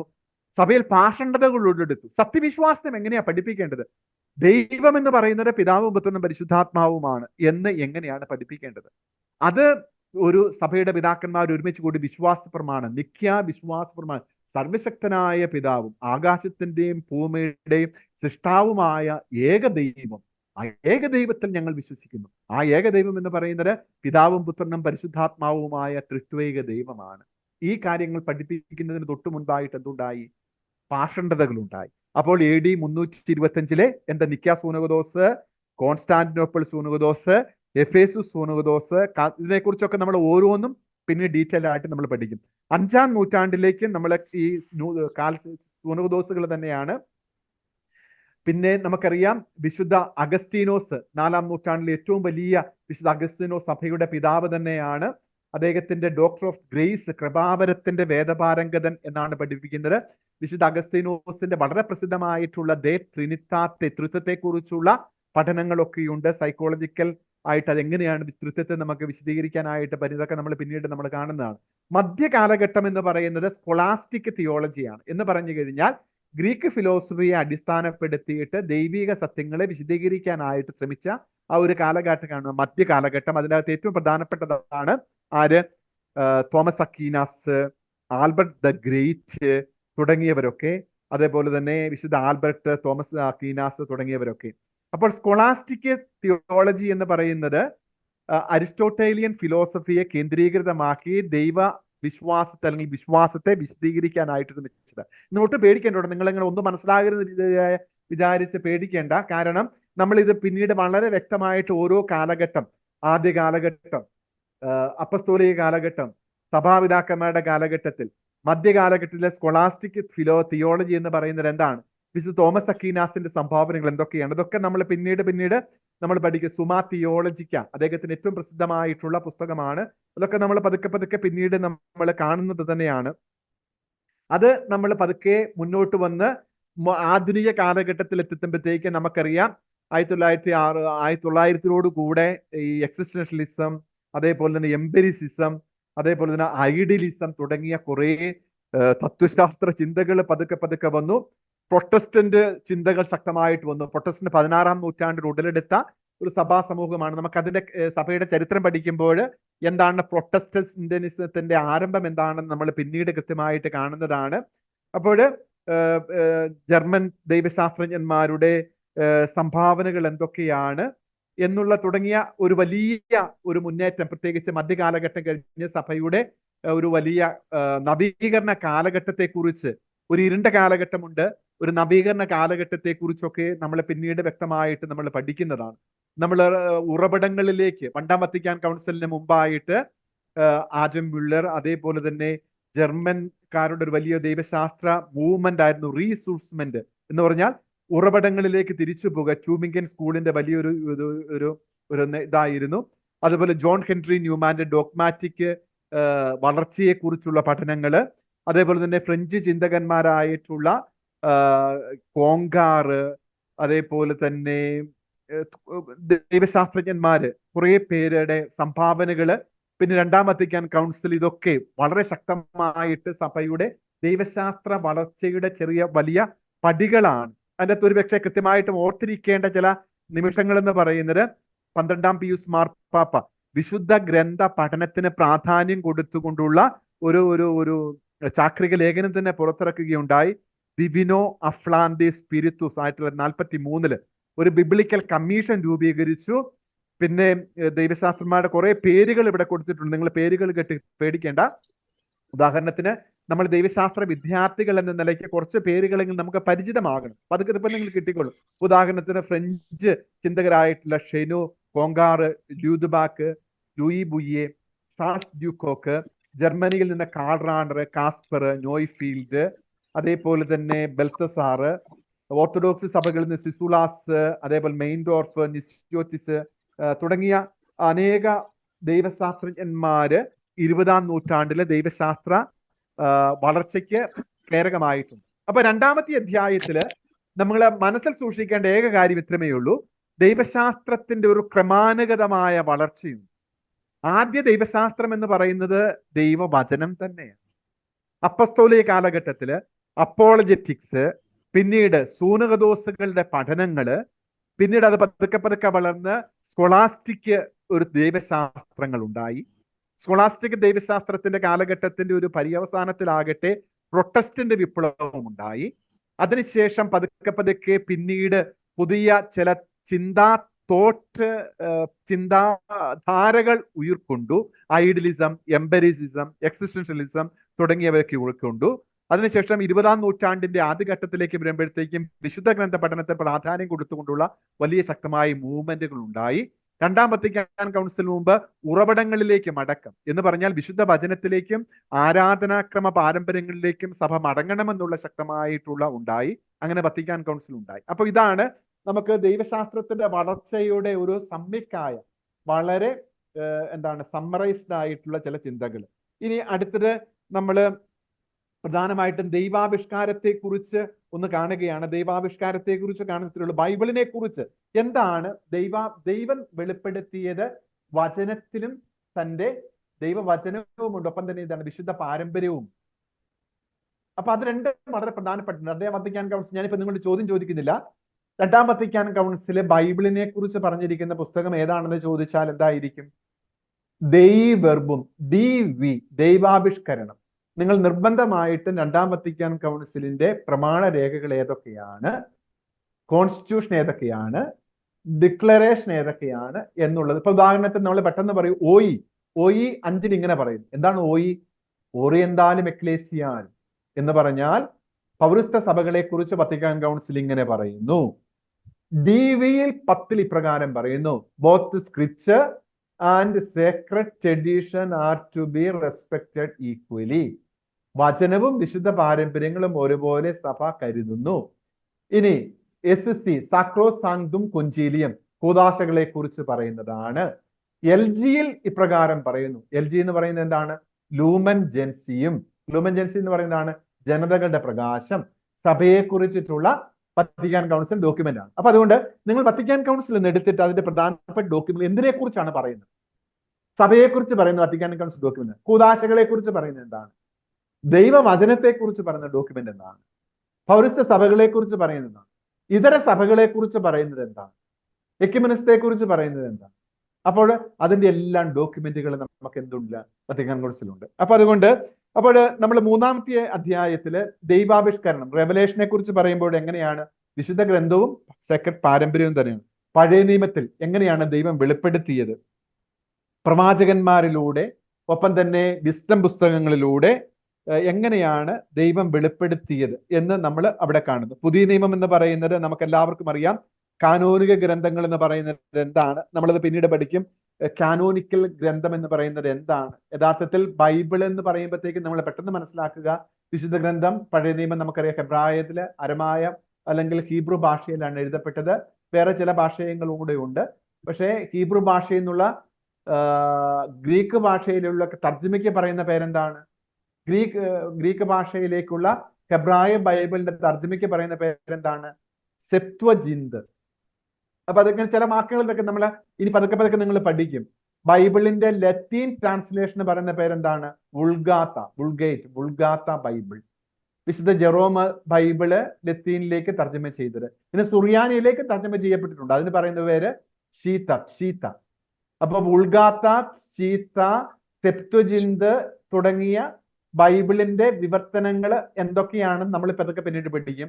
എന്താണ് കാനോനിക്കൽ ഗ്രന്ഥങ്ങൾ എന്ന് പറയുന്നത്, എന്താ ഡ്യൂട്രോ കാനോനിക്കൽ ഗ്രന്ഥങ്ങൾ എന്ന് പറയുന്നത് എങ്ങനെയാണ്, എന്തുകൊണ്ടാണ് പ്രൊട്ടസ്റ്റന്റുകാര് ഈ ചില 7 ഗ്രന്ഥങ്ങളെ ഡ്യൂട്രോ കാനോനിക്കലായിട്ട് നമ്മുടെ കാനോനികമായിട്ട് ഉൾപ്പെടുത്താത്തത് എന്താണ്, എന്തുകൊണ്ടാണ് കത്തോലിക്കര് വിശുദ്ധ ഗ്രന്ഥത്തിൽ 73 പുസ്തകങ്ങൾ ഉണ്ട് എന്ന് പറയാനുള്ള കാരണങ്ങൾ എന്തൊക്കെയാണ്, അതൊക്കെ നമ്മൾ വിശദമായിട്ട് പിന്നീട് കൃത്യമായിട്ട് പഠിക്കും.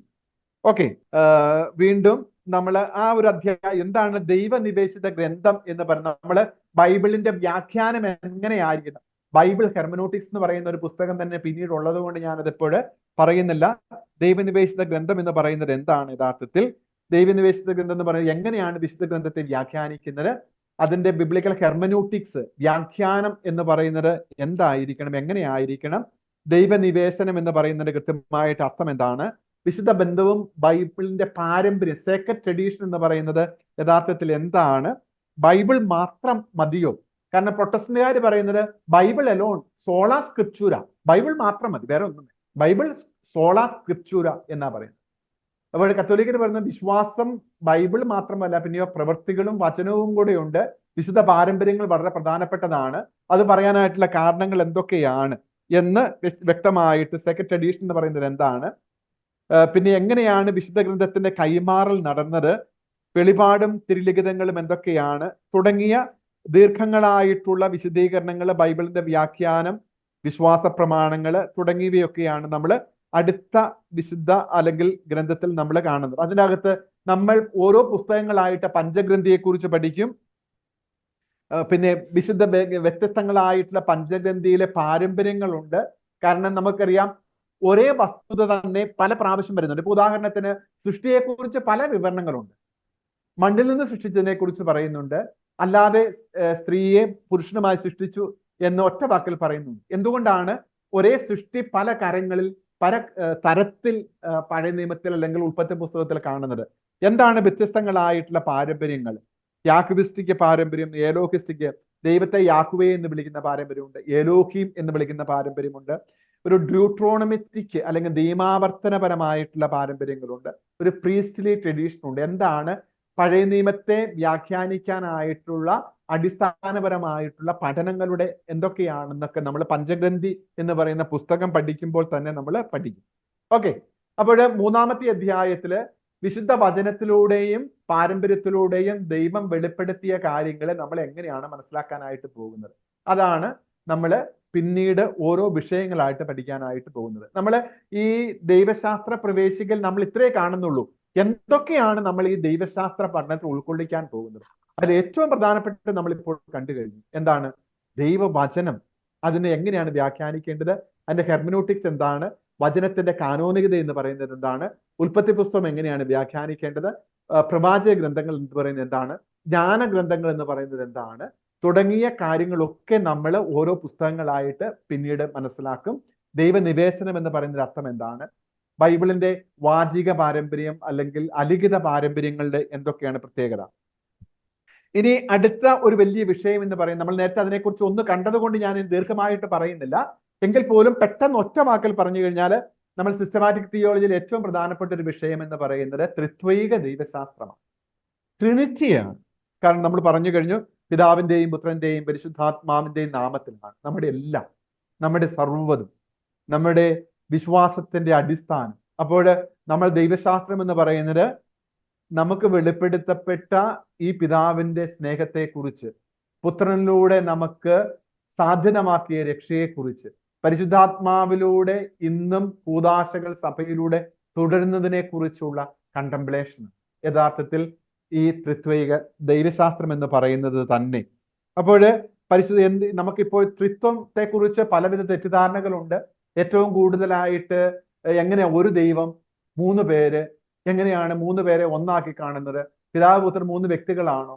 അതെങ്ങനെയാണ്? അപ്പം പല ചോദ്യങ്ങളും നമുക്ക് ഒരു മനസ്സിലാക്കാൻ, വചനത്തിന്റെ അടിസ്ഥാനത്തിൽ, നമ്മുടെ യുക്തിയുടെ അടിസ്ഥാനത്തിൽ തന്നെ നമ്മളൊന്ന് മനസ്സിലാക്കാനായിട്ട് ഈ ത്രിത്വൈക ദൈവശാസ്ത്രത്തിൽ നമ്മൾ മനസ്സിലാക്കും. അപ്പോൾ ഇവിടെ ഈ പുസ്തകത്തിൽ നമ്മൾ കൊടുത്തിട്ടുണ്ട് ചില ടേംസുകളുണ്ട്, ചില പദങ്ങളുണ്ട് ത്രിത്വത്തെ മനസ്സിലാക്കാൻ. ഉദാഹരണത്തിന് പെരിക്കൊറേസിസ് എന്ന് പറയുന്നത് എന്താണ്? ഞാൻ നേരത്തെ സൂചിപ്പിച്ചു, എ കംപ്ലീറ്റ് കമ്മ്യൂണിന് നമ്മൾ പറയുന്ന പേരാണ്. ഹോമോ ഊസിയ, ഒരേ സത്തയാണ് എന്ന് പറയുന്നത് എന്താണ്? 3 വ്യക്തികളും ഒരേ സത്തയും എന്ന് പറയുമ്പോൾ എന്ത് വ്യക്തമാണ്? 3 ഹിപ്പോസ്റ്റാസിസ് ആൻഡ് അല്ലെങ്കിൽ 3 വ്യക്തികളുണ്ട്, പക്ഷേ ഒരേ സത്തയാണ് എന്ന് പറയുമ്പോൾ ത്രിത്വത്തെ കുറിച്ച് നമ്മൾ എങ്ങനെയാണ് മനസ്സിലാക്കേണ്ടത്? അപ്പൊ അതിന് പറയുന്ന ഗ്രീക്ക് ടേംസ് എന്ന് പറയുന്നത് ഹോമോ ഊസിയ എന്നുള്ളതാണ്. ഇനി വ്യക്തി എന്നുള്ള പറയുന്ന പദം എന്താണ്?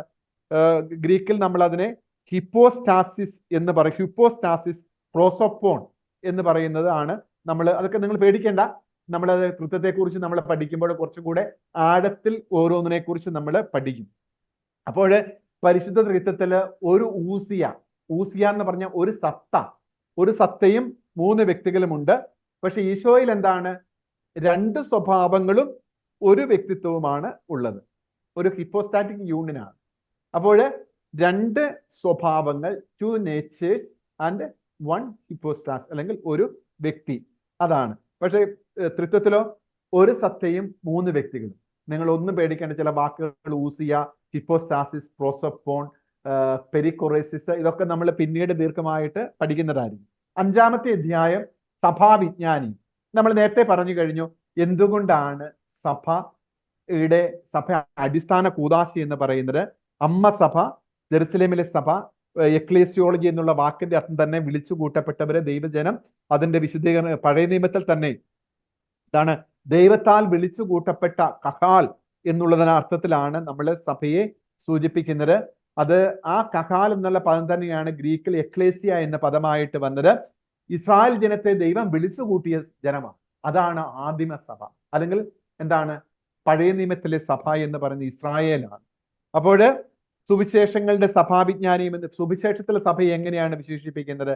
സഭയെക്കുറിച്ച്, സമൂഹത്തെക്കുറിച്ച്, അതേപോലെ തന്നെ പഴയ നിയമത്തിൽ, പ്രത്യേകിച്ച് പുതിയ നിയമത്തില് മൗതിക ശരീരം എന്നതിനെ കുറിച്ച്, പൗലോസിന്റെ ലേഖനങ്ങളില് ഒരു ഭവനം എന്നതിനെ കുറിച്ച്, ക്രിസ്തുവിന്റെ ശരീരം എന്നതിനെ കുറിച്ച്, മൗലിക ശരീരം എന്ന് പറയുമ്പോൾ എന്താണ് അർത്ഥം, ടെമ്പിൾ ഓഫ് ഗോഡ് എന്ന് പറയുമ്പോൾ എന്താണ് അർത്ഥമാക്കുന്നത്, തുടങ്ങിയ കാര്യങ്ങളൊക്കെയാണ് അടിസ്ഥാനപരമായിട്ട് സഭാവിജ്ഞാനീയത്തില് നമ്മൾ മനസ്സിലാക്കുന്നത്. നമ്മൾ പറഞ്ഞു, നേരത്തെ സൂചിപ്പിച്ചു, ഇപ്പൊ നിങ്ങൾക്ക് എളുപ്പമുണ്ട്. കത്തോലിക്ക സഭ എന്ന് പറയുന്നത്, Catholic church is A commune of churches, അല്ലെ?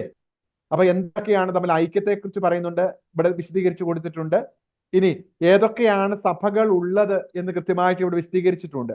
പ്രധാനമായിട്ടും 5 ആരാധനാക്രമ പാരമ്പര്യങ്ങൾ. There are 5 historical traditions. ഒന്ന് ലാറ്റിൻ ട്രഡീഷൻ ഉണ്ട്, അല്ലെങ്കിൽ ലാറ്റിൻ സഭയുണ്ട്. രണ്ടാമത്തെ പൗരസ്ത്യ സഭകളിൽ ഏറ്റവും പ്രധാനപ്പെട്ട അലക്സാണ്ട്രിയൻ സഭയുണ്ട്. അലക്സാണ്ട്രിയൻ സഭയുടെ കീഴിൽ വരുന്നതാണ് കോപ്റ്റിക് സഭ, എത്യോപ്യൻ സഭ, അന്ത്യോക്യൻ സഭയിലെ സിറിയൻ സഭ, സീറോ മറാനിറ്റ് സഭ, സീറോ മലങ്കര സഭ, പൗരസ്ത്യ സുറിയാനി സഭയിൽ കൽദായ പൗരസ്ത്യ സുറിയാനി സഭ, അല്ലെങ്കിൽ സീറോ മലബാർ സഭ, അർമേനിയൻ സഭകള്, ബൈസന്റൈൻ സഭകൾ. അപ്പോൾ 5-6 പ്രധാനപ്പെട്ട സഭകളുടെ ഒരു വലിയ കൂട്ടായ്മയിലുള്ള സിസ്റ്റർ ചർച്ചുകളും കൂടെ കൂടിച്ചേർന്നതാണ് 23 വ്യക്തിഗത സഭകൾ എന്ന് പറയുന്നത്. അപ്പോൾ പാശ്ചാത്യ പൗരസ്ത്യ സഭകളുടെ പ്രാധാന്യം എന്താണ്? സഭകളുടെ തുല്യ പദവി എന്ന് പറയുമ്പോൾ എന്താണ്?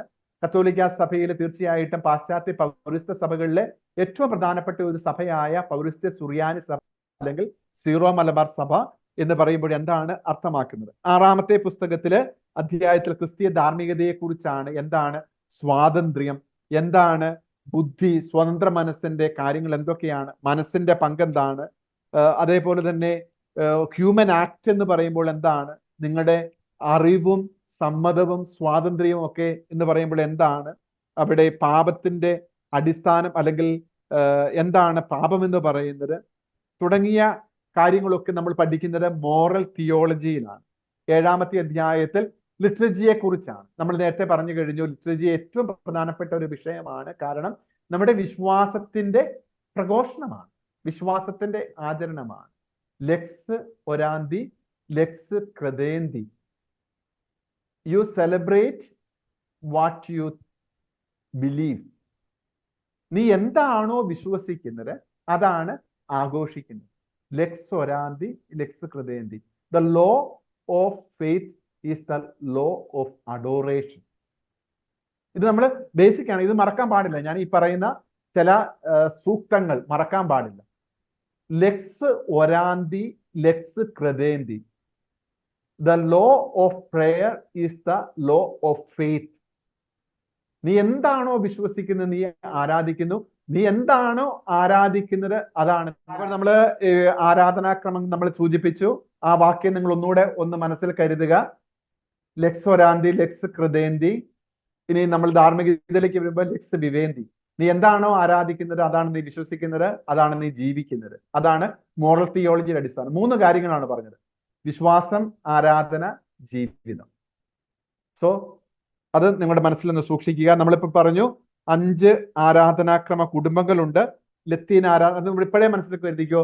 ലത്തീൻ ആരാധനാക്രമ കുടുംബമുണ്ട്, അന്ത്യോക്യൻ ആരാധനാക്രമ കുടുംബമുണ്ട്, ബൈസന്റൈൻ ആരാധനാക്രമ കുടുംബമുണ്ട്, അർമേനിയൻ ഉണ്ട്, അലക്സാണ്ട്രിയൻ ഉണ്ട്, പേർഷ്യൻ ആരാധനാക്രമ കുടുംബമുണ്ട്.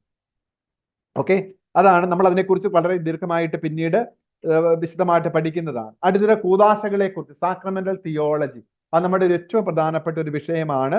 നമുക്കറിയാം ക്രൈസ്തവ ജീവിതത്തിന് 3 തലങ്ങളുണ്ട്. ഭൗതിക തലമുണ്ട്, സ്വർഗീയ തലമുണ്ട്, ഒരു കൗദാശിക തലമുണ്ട്.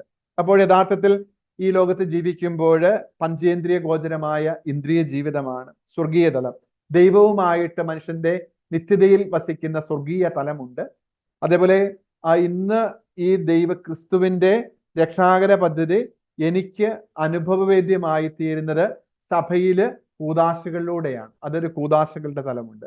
അപ്പൊ എന്താണ് കൂദാശ എന്ന് പറയുന്നത്?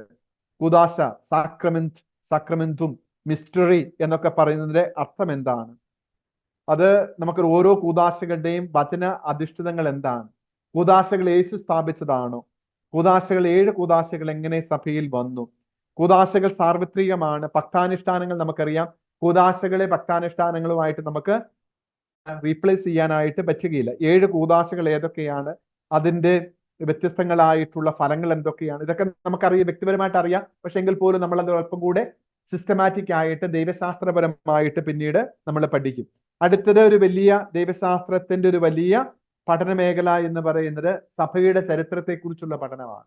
അതൊരു പ്യൂർലി ഒരു ചരിത്ര പഠനം തന്നെയാണ്. കാരണം ചരിത്ര പഠനം വളരെ പ്രധാനപ്പെട്ടതാണ്. എങ്ങനെയാണ് കാലഘട്ടത്തിലൂടെ സഭ വളർന്നത്, അത് ചരിത്രത്തിൽ സഭയ്ക്ക് പറ്റിയിട്ടുള്ള വീഴ്ചകൾ എന്തൊക്കെയാണ്, എവിടെയൊക്കെയാണ് സഭയുടെ പിന്നീട് റിഫോർമേഷന്റെ കാലഘട്ടം, നവോത്ഥാന കാലഘട്ടം ഉണ്ടായത് എങ്ങനെയാണ്, ഇതൊക്കെ കാരണം ചരിത്രം അറിയുന്നവന് മാത്രമേ നമുക്ക് വർത്തമാനകാലത്ത് നിർവചിക്കാനായിട്ട് പറ്റുകയുള്ളൂ എന്ന് പറയുന്നു.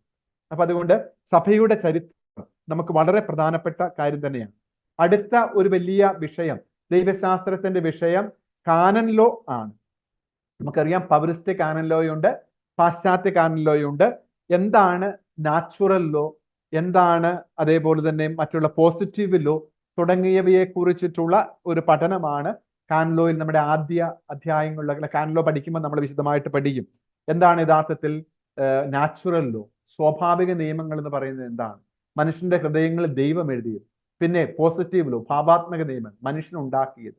അല്ലെങ്കിൽ സർഗാത്മക നിയമങ്ങൾ എന്നൊക്കെ പറയുന്നത് എന്താണ് എന്നുള്ളതിനെ കുറിച്ച് നമ്മൾ പഠിക്കും. പിന്നെ ദൈവിക നിയമം എന്ന് പറയുന്നത് യഥാർത്ഥത്തിൽ എന്താണ് നമുക്കറിയാം. അപ്പോഴാണ് കാനൻ എന്ന് പറയുന്നത് നമുക്കറിയാം, അളവുകോൽ എന്നുള്ളതാണ് കാനൻ എന്നുള്ള വാക്കിന്റെ അർത്ഥം. നമ്മൾക്ക് ഇതിന്റെ അകത്ത് എങ്ങനെയാണ് കാനൻ നിയമം, എന്താണ് യഥാർത്ഥത്തിൽ കാനൻ ലോയുടെ ലക്ഷ്യം എന്താണ്?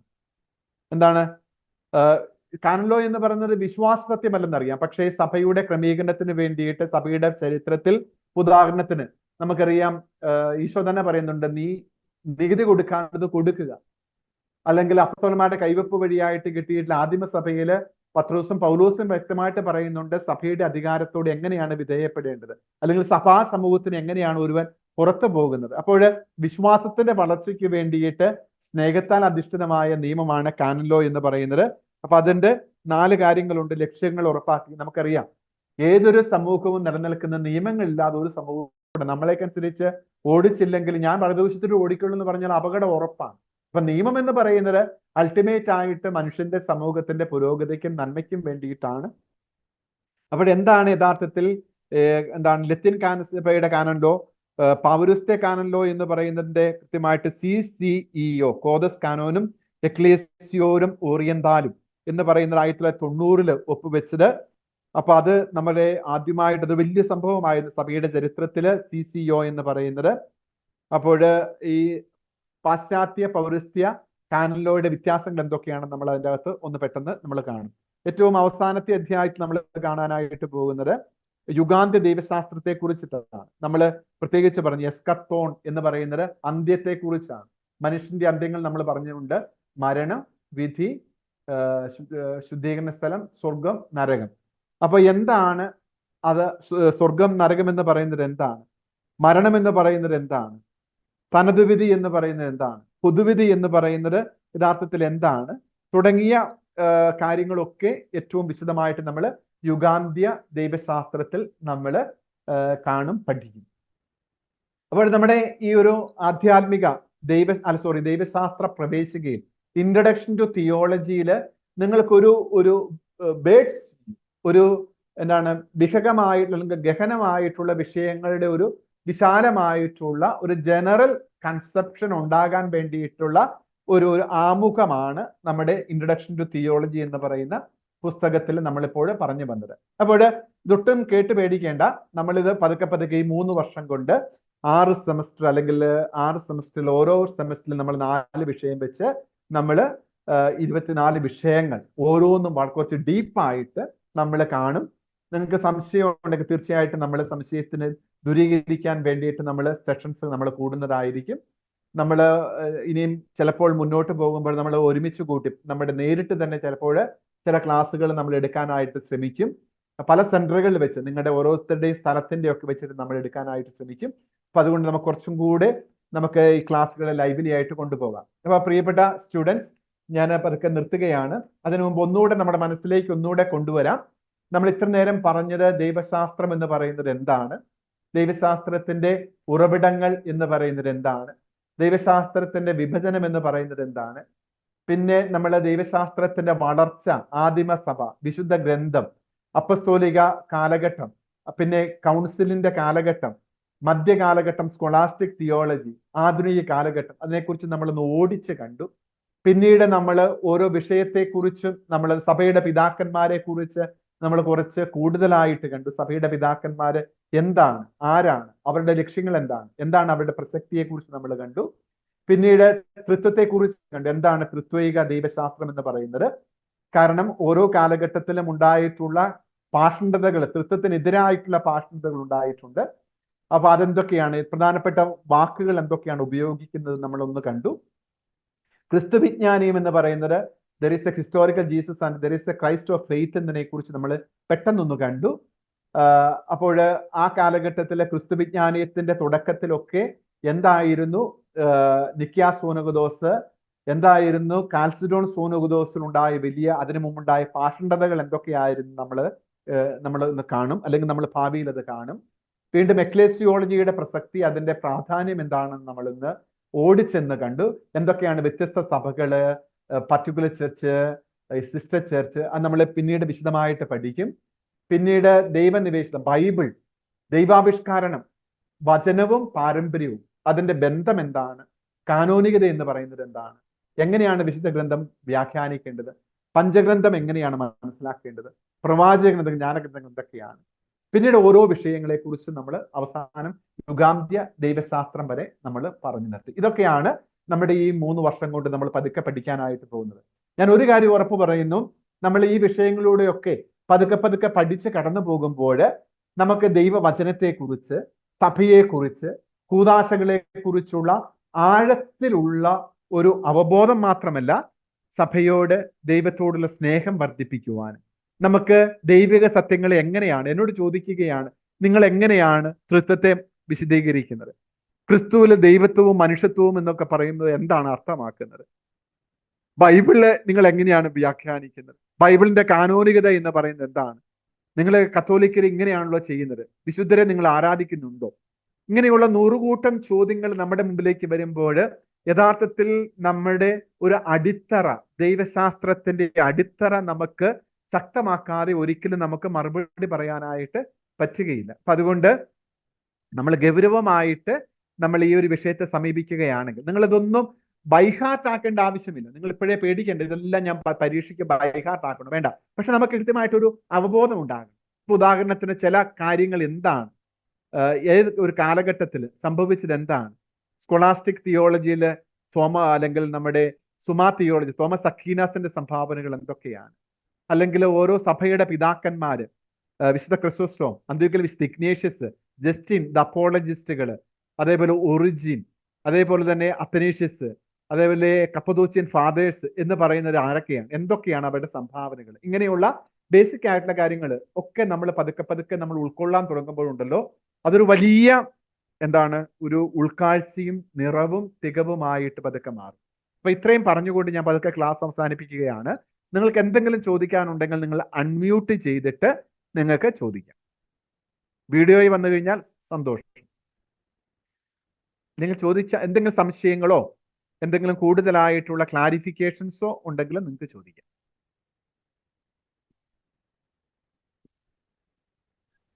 അച്ഛാ നമസ്കാരം, ഞാൻ പി പൗലോസ്. ഞാൻ ക്ലാസ്സിനെ പറ്റിയിട്ടുള്ള എനിക്ക് രജിസ്റ്റർ നമ്പർ കിട്ടിയിട്ടില്ല, എന്ത് ചെയ്യണമെന്ന് പറയാൻ വേണ്ടിയിട്ട്.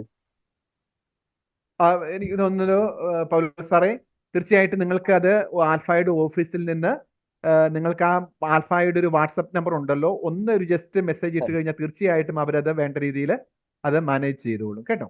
അതിനെക്കുറിച്ചൊന്നും പേടിക്കണ്ട. ജസ്റ്റ് ഒരു വാട്സപ്പിൽ ഒരു മെസ്സേജ് ഇടുക, എനിക്ക് എന്റെ രജിസ്റ്റർ നമ്പർ കിട്ടിയിട്ട് നിങ്ങൾക്ക് നിങ്ങളുടേതായിട്ടുള്ള ഓരോരുത്തരുടെയും പേജുകൾ നിങ്ങൾക്കുണ്ട്, അത് അവര് സെറ്റപ്പ് ചെയ്തോളും. ഇമെയിലിൽ അയച്ചിട്ടുണ്ടാവും അച്ഛാ, അവരോട് ചെക്ക് ചെയ്യാൻ പറഞ്ഞാൽ മതി. ഓക്കെ, ഇമെയിലിൽ അയച്ചിട്ടുണ്ടാകും, ഒന്ന് ചെക്ക് ചെയ്യണമെന്ന് ഒരു ആൾ പറയുന്നു കേട്ടോ. ഓക്കെ, ഞാൻ മെയിൽ നോക്കിയായിരുന്നു, പക്ഷെ കണ്ടില്ല അതിനകത്ത്. അപ്പൊ അതാണ്. ഓക്കെ, ഇനി എന്തെങ്കിലും ഉണ്ടെങ്കിൽ അവരുണ്ടെങ്കിൽ ഒന്ന് ജസ്റ്റ് അവരെ ഒന്ന് കോൺടാക്ട് ചെയ്താൽ മതി, തീർച്ചയായിട്ടും നിങ്ങൾക്ക് കിട്ടും. ഓക്കെ, താങ്ക് യു അച്ഛാ, താങ്ക് യു. Thank you. നമ്മൾ ഇനി പതുക്കെ ഭാവിയിലേക്ക് മുന്നോട്ട് പോകും തോറും നമ്മൾ ചെറിയൊരു തീസിസ് എങ്ങനെയാണ് എഴുതേണ്ടത്, ചെറിയൊരു പ്രബന്ധങ്ങൾ എങ്ങനെയാണ്, അതിന്റെ മെത്തഡോളജിയുടെ ക്ലാസ്സുകളൊക്കെ നിങ്ങൾക്ക് പതുക്കെ പതുക്കെ തരും. നമ്മൾ ഒരു ദൈവശാസ്ത്ര ഒരു ലേഖനം എങ്ങനെയാണ് എഴുതേണ്ടത്, അതിന്റെ സോഴ്സ് എന്തായിരിക്കണം, അതിന്റെ ശൈലി എന്തായിരിക്കണം, അതിന്റെ മെത്തഡോളജി എന്തായിരിക്കണം, അതിന്റെ ഫുട് നോട്ട് എന്തായിരിക്കണം, ഇങ്ങനെയുള്ള കാര്യങ്ങളൊക്കെ നമ്മൾ പതുക്കെ നമ്മൾ ക്രമാനുഗതമായിട്ട് നമ്മൾ പതുക്കെ മനസ്സിലാക്കും. ഒന്നിനെക്കുറിച്ച് നിങ്ങൾ അകലപ്പെട്ട് നിങ്ങളെ സഹായിക്കാനായിട്ട് തീർച്ചയായിട്ടും വളരെ എഫിഷ്യന്റ് ആയിട്ടുള്ള ആൾക്കാർ നമ്മുടെ ഗ്രൂപ്പിലുണ്ട്. അപ്പൊ അതുകൊണ്ട് നിങ്ങൾക്ക് അത് ഓരോന്നും നിങ്ങൾക്ക് പതുക്കെ പതുക്കെ പറഞ്ഞു. എല്ലാ ദൈവാനുഗ്രഹവും നേർന്നുകൊണ്ട് thank you. God bless you. Thank you.